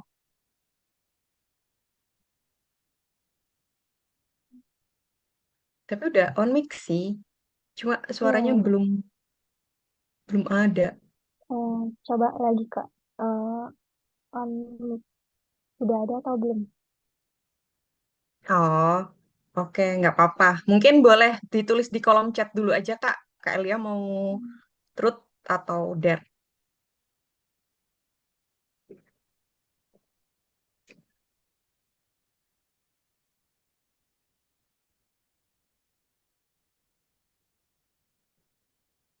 Dan sambil nunggu balasan Kak Elia, boleh, oh truth, oke. Truthnya mau pertanyaan yang mana Kak? Pertanyaan pertama, kedua, atau ketiga?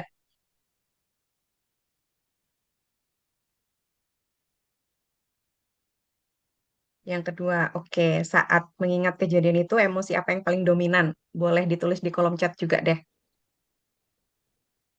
Kejadian yang cukup menyakitkan itu, emosi apa yang paling dominan?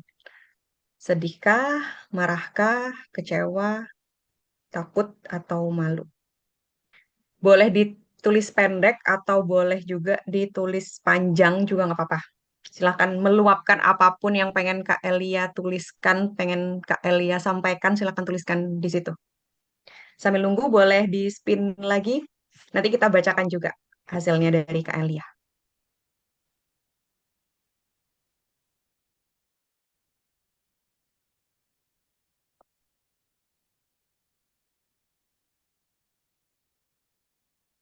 Oke, Karani, boleh Karani mau tweet atau order? Ya, Assalamualaikum. Waalaikumsalam, halo Karani, apa Ya, kabar? alhamdulillah sehat. Mau yang mana nih, Kak? So, ya, ya Allah. Ini ada deh nomor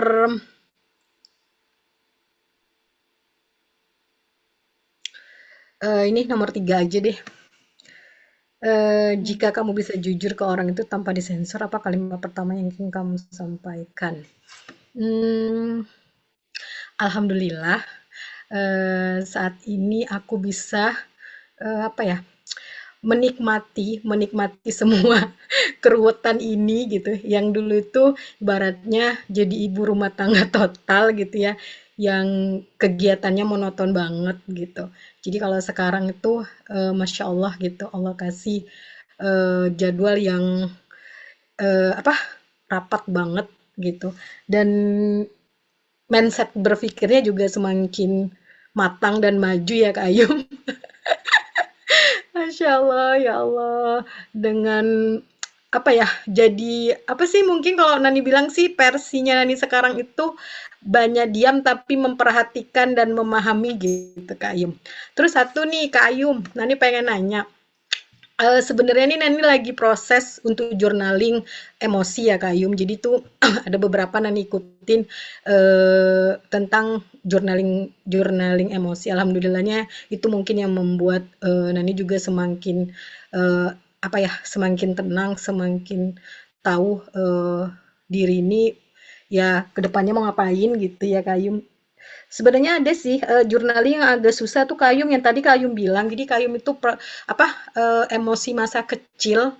Nah, itu tuh untuk apa ya? Mengeluarkannya itu kayak mana ya? Itu Nani ibaratnya tuh udah sering tuh Kayum kadang-kadang ya Allah, apa ya? Rasanya tuh kayaknya masa kecil Nani itu nggak apa ya, nggak banyak sih ya, mungkin nggak merasakan kekurangan atau gimana ya Kak Ayu nggak tahu juga. Padahal sebenarnya sih kalau dibilang masa remaja Nani itu kan di pesantren ya, maksudnya tuh tamat SD itu Nani udah di pesantren gitu ya. Cuman itu nggak keluar kayak nggak tahu ya Kak Yum apakah masih belum keluar ataukah apakah itu menikmati tapi ketika maksudnya ketika kalau dilihat ya kadang kan ngobrol sama adik-adik gitu kadang sering tuh Nani tanya gini kenapa kok Nani yang dimasukin pesantren gitu padahal sebenarnya adik Nani yang 2 orang di bawah itu tuh ya memang memilih sekolah mereka suka gitu kan tapi kalau Nani itu ibaratnya tuh udah didoktrin gitu loh Kak Ayum jadi Nani itu harus apa masuk pesantren tamat tamat SD itu harus di pesantren ya nak gitu dan itu kan kita apa waktu kecil nggak ada ini ya nggak ada penolakan gitu ya dan itu dijalanin sampai ke SMA ya gitu Kak Ayu itu sih sebenarnya emosi-emosi yang belum bisa dituliskan secara detail itu tuh mencari si apa ini si apa ya eh, emosi di masa kecil gitu. Apa ya yang masih belum tersampaikan gitu. Itu aja sih Kak Ayu mohon apa ya? Mohon arahannya gitu. Oke, makasih. Ya, terima kasih kembali, Kak Rani. Mungkin nanti kalau ada yang mau ditanyakan setelah ini ya, Kak Rani. Selanjutnya, boleh di sini lagi ya. Ini,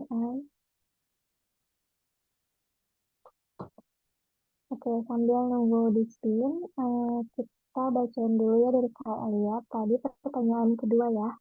Hmm, emosi terbesar yang terasa itu rasa kecewa. Diri ini sadar kalau marah berlebihan tidak boleh ya, karena tentang orang tua sendiri. Semoga nantinya bisa makin berkurang rasa kecewa ini, Kak. Oke, Oke, terima Masya kasih, Allah. Kak Alia. Emosi terbesar yang terasa itu rasa kecewa. Diri ini sadar kalau marah berlebihan tidak boleh ya. Semoga tentang orang tua sendiri. Karena tentang orang sendiri. Semoga nantinya bisa semakin berkurang. It's okay, Kak Elia. Terima kasih sudah menyampaikan emosinya saat ini. Nggak apa-apa kalau sekarang masih kecewa. Nanti pelan-pelan bertahap. Pelan-pelan untuk bisa mengelolanya dari rasa kecewanya. Terima kasih Kak Elia sudah menjawab turut ordernya. Dan sekarang mau menanggapi Kak Rani sebelum ke Kak Tari, Kak Bella, dan Kak Feby. Sebelumnya mau tanya juga ke Kak Rani, tadi yang berkaitan dengan masukan ke pondok pesantren di doktrin itu. Pada saat itu Kak Rani sesungguhnya pengen melawan untuk nggak mau, bukan melawan sih, tapi nggak mau ke pesantren atau kayak ya udahlah ikut aja gitu. Ikut aja Kak Ayum. Jadi ikut aja sih gitu. Eee, ikut ya maksudnya ikut aja, cuman ada lah ya beberapa yang itu sih sebenarnya udah saya tulis Kak Ayum, kayak maksudnya kan ya Hmm. di pesantren tau lah ya Kak Ayum barang-barang hilang segala macam gitu ya. Kadang ibu tuh kalau saya liburan tuh suka marah gitu, Hmm. semua hilang gitu ya maksudnya. Tapi itu udah saya tulis gitu, udah saya tulis, rasa kesal ya sebenarnya hilang barang tuh bukan karena kemauan saya gitu, maksudnya teh Hmm. udah di itu ya gitu, namanya Ya maksudnya, benar.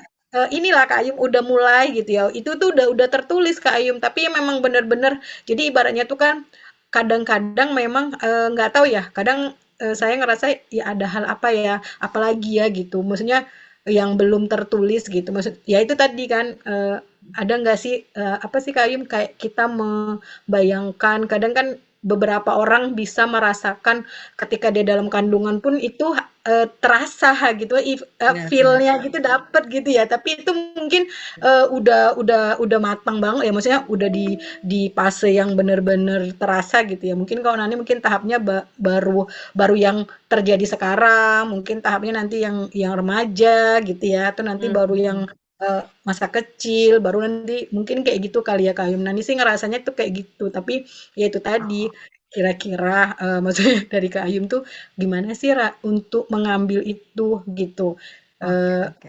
kitanya gitu. Hmm. Oke, biasanya em, luka di masa kecil atau kondisi-kondisi traumatis yang mungkin terpanggil ketika dewasa ini itu memang bisa dipanggil paksa, bisa juga kita keluar sendiri gitu. Nah, kalau dipanggil paksa itu biasanya kita butuh bantuan dari terapis. Maksudnya kayak biasanya ada yang melalui hipnoterapi atau mungkin ke psikolog dan lain sebagainya. Itu kalau pemanggilan paksa. Karena itu artinya kita sedang kondisinya memang pengen benar-benar pengen ada sesuatu hal dalam diri kita yang sangat tidak nyaman dan itu ternyata kita nggak tahu penyebab ketidaknyamanan itu apa gitu. Misal ketika kita habis disakiti nih, habis dikhianatin, kok ada bagian diri kita tuh se apa ya, se nggak terima itu tuh dikhianatin ini gitu sampai itu tuh benar-benar kita dendam, kesel dan lain sebagainya gitu. Dan kita nggak tahu ini harus gimana memprosesnya. Akhirnya kita ke psikolog dan ternyata setelah datang ke psikolog, diajak diskusi dan lain sebagainya, akhirnya terpanggil. Ternyata ada bagian diri kita yang memang dulu itu kita melihat, misal nih, orang terdekat kita ini juga sedang melakukan pengkhianatan gitu. Dan kita melihat sendiri dan itu rasanya sakit. Makanya ketika ketika kita diperlakukan seperti itu, kita mendapatkan hal seperti itu, rasanya kayak nggak terima banget. Kita kesel banget karena ternyata dulu waktu kecil kita pernah melihat hal yang sedemikian rupanya sama dan itu cukup menyakitkan kita gitu. Dan di situ kita baru bisa duduk bersama dengan diri kita yang waktu itu. Itu kalau yang harus dipanggil gitu. Tapi kalau memanggil sendiri itu biasanya itu juga bisa sebenarnya. Dengan cara apa? Dengan cara seringkali yaitu harus duduk bersama dengan diri kita untuk merasakan dan menghadapi setiap rasa sakit yang sedang kita hadapi sekarang. Kalau mungkin sekarang Kak Rani masih belum menemukan itu, ya itu oke, nggak apa-apa. Nggak usah dipaksa banget buat langsung bertemu dengan bagian diri Kak Rani yang waktu itu sedang merasa nggak baik-baik saja atau nggak tahu di mana dia dan lain sebagainya, itu oke nggak apa-apa. Mungkin memang membutuhkan waktu cukup lama gitu ya. Tapi ketika nanti Kak Rani pelan-pelan apa ya, mepretelin, melepas satu persatu kondisi lukanya Kak Rani sekarang gitu ya. Entah itu dari kepercayaan diri, kemudian rasa sakit atas pengkhianatan atau apapun itu bentuknya, ketika ada trigger itu kemudian berusaha untuk dirilis pelan-pelan, nanti biasanya itu akan memancing satu persatu hal-hal yang mungkin pada akhirnya nggak disadari dan ternyata itu sumbernya itu dari masa lalu Kak Rani gitu. Jadi memang cukup membutuhkan waktu untuk nggak langsung ternotis karena memang ya merefleksikannya tuh sendirian gitu. Tapi pasti akan terpanggil nanti dengan sendirinya kita akan menyadari bahwa oh ternyata ini tuh karena aku tuh dulu waktu kecil seperti ini. Kenapa kok rasanya kemarin berat banget itu ternyata karena waktu kecil memang aku nggak pernah ternotis dan lain sebagainya gitu. Nanti itu dengan sendirinya keluar ketika kita semakin aware dengan diri kita. Dan ini juga buat teman-teman ya, nggak cuma untuk Karani, buat teman-teman dan buat saya pribadi, ketika kita sudah bertemu dengan diri kita yang dulu waktu masih kecil itu, bersama dengan luka itu, ada satu terapi, teorinya namanya chair, apa ya, red chair atau apa saya lupa, pokoknya kursi. Teorinya namanya kursi, teori kursi, yang mana kita membayangkan diri kita di usia tersebut sedang duduk di kursi, berhadapan dengan kita juga. Kemudian kita membayangkan kita duduk bersama dia. Misal nih, aku membayangkan duduk di kursi depanku ini adalah kursi juga. Aku sedang berbicara dengan Ayum yang waktu itu umur 4 tahun. Karena jujur dulu tuh ternyata saya ada salah satu peristiwa traumatis waktu kecil, yaitu saya, kalau mungkin teman-teman yang sudah pernah gabung di TikTok pernah dengar cerita saya waktu kekancing di kamar waktu orang tua saya kerja gitu ya. Jadi dulu saya pernah dikunciin di rumah karena orang tua saya kerja dan nggak tahu kalau misal saya tuh udah bangun tidur gitu. Dan ternyata itu traumatis banget dan itu membawa dampak yang cukup signifikan ke saya ketika dewasa ini gitu. Peristiwa tersebut. Dan cara berdamainya gimana ya? Saya pakai itu tadi, teori chair itu tadi, duduk itu di bangku, saya menutup mata, saya merem, saya membayangkan di depan saya adalah Ayum berusia 4 tahun yang ketakutan, yang nangis kenceng, yang sedih dan apa ya mencari-cari orang dewasa ketika dia dikancing, dikunci di dalam rumah sendirian seperti itu, membayangkan posisi dia ketika sendirian di rumah, nangis, berteriak dan lain sebagainya, takut dan lain sebagainya.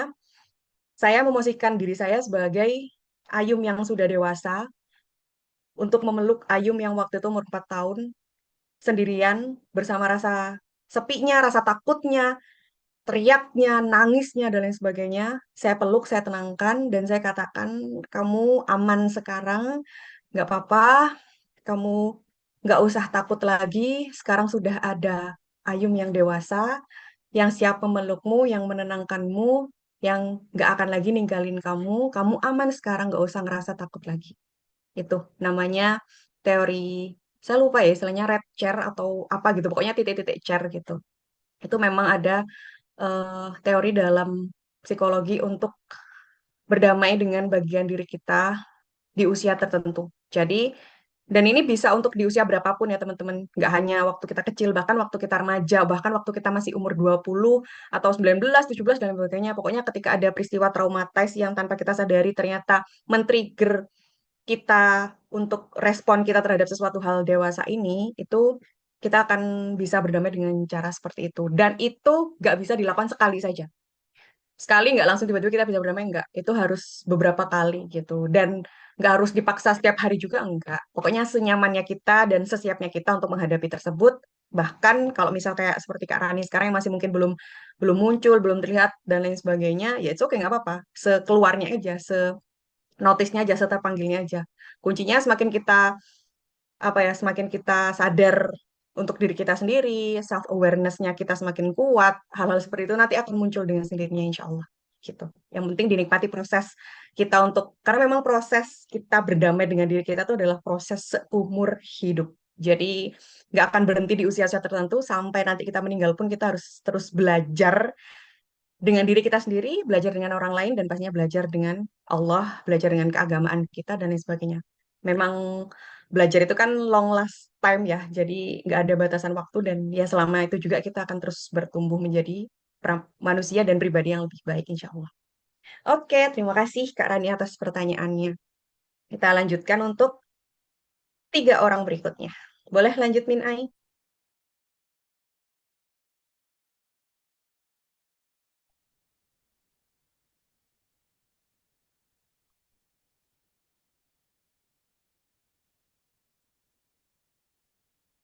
Oke, selanjutnya Kak Tari ya. Boleh Kak Tari lagi on nggak nih?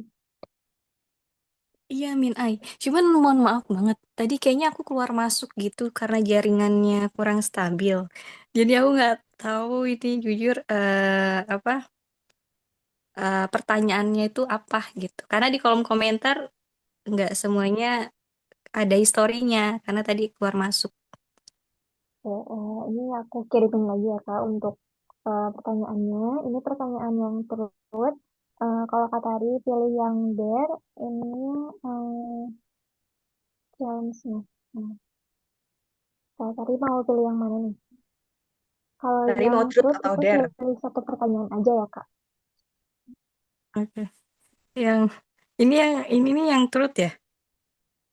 Iya, yang pertama. Tapi satu pertanyaan aja pilihnya kan itu ada tiga pertanyaan, jadi bisa pilih satu aja.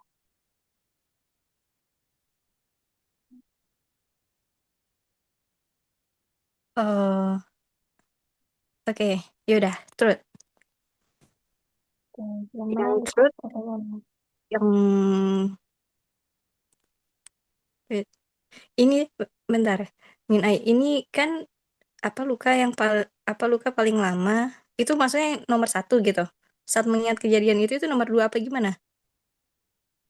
Iya, betul. Oh ya, yang nomor dua. Oke, silahkan Kak Tari. hmm, Emosi yang paling dominan itu sedih. Oke, mungkin boleh dijelasin sedikit sedihnya kenapa Kak? Sedih karena merasa tidak merasa diabaikan, merasa tidak dipilih. Itu sih, Min Ai. Oke, sudah cukup ya Kak? Bingung Oke, jawabnya gimana. Ya poinnya sih gitu. oke, terima Terima kasih kasih Kak Kak Tari. Tari. Iya, sama-sama. Selanjutnya ya, dua orang lagi, Kak Bella sama Kak Feby ya. Boleh nih, diputar.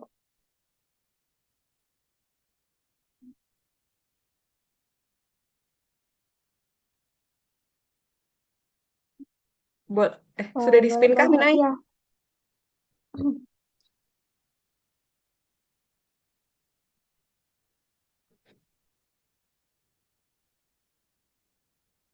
Oke. Kak Feby. Nah, Kak Feby sia-sia boleh mau terus atau order Kak?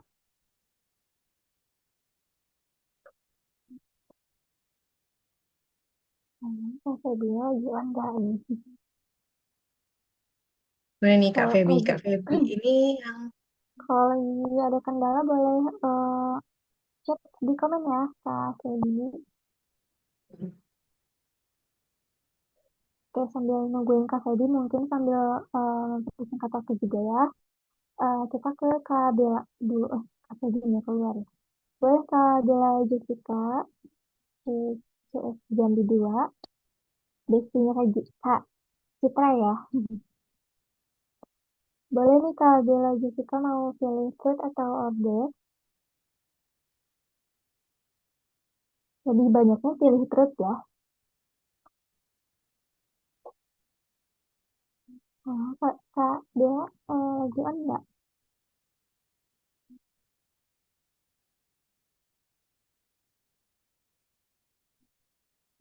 Kak Feby udah on lagi. Udah siap belum Kak Feby sama Kak Bella? mana nih suaranya? Mau Kak Feby dulu atau Kak Bella Ya, dulu nih? kok pada gak on ya? Ini pada tidur gitu. Kak Feby dulu atau Kak Bella? Kak Bella. Itu Iya, dipanggil ke sama Kak Kak Bella Cita. aja. Iya, bestinya kasih soalnya. Iya Kak? Ayo Kak Bella.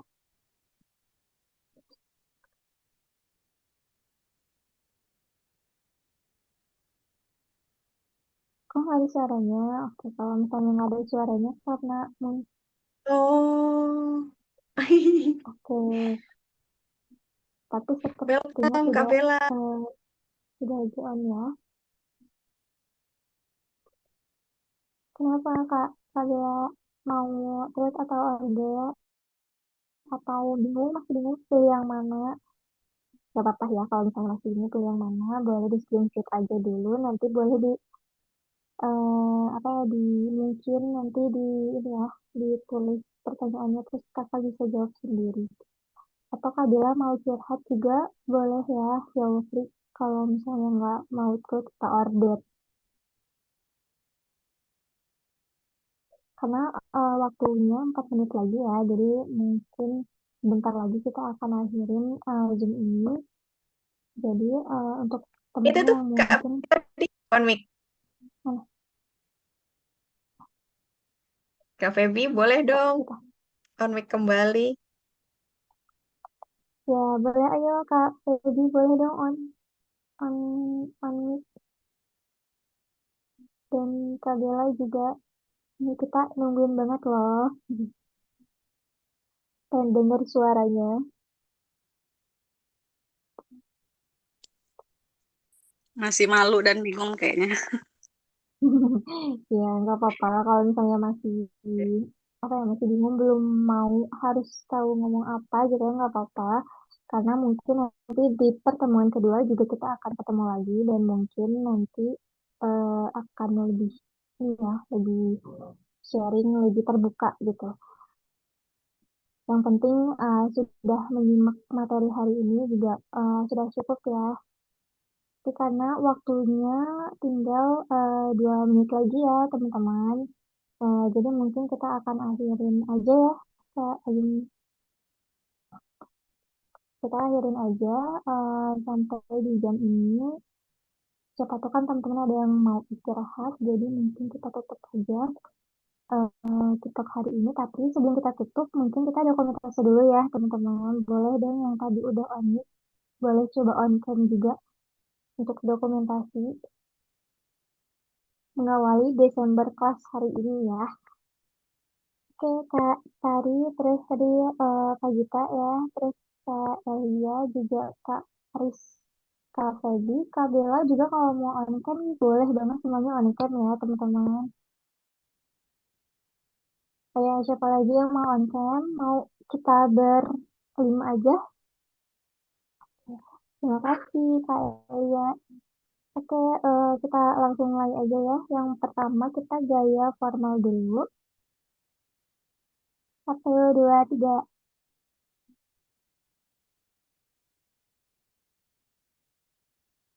Dan yang kedua kita gaya bebas ya. 1, 2, 3.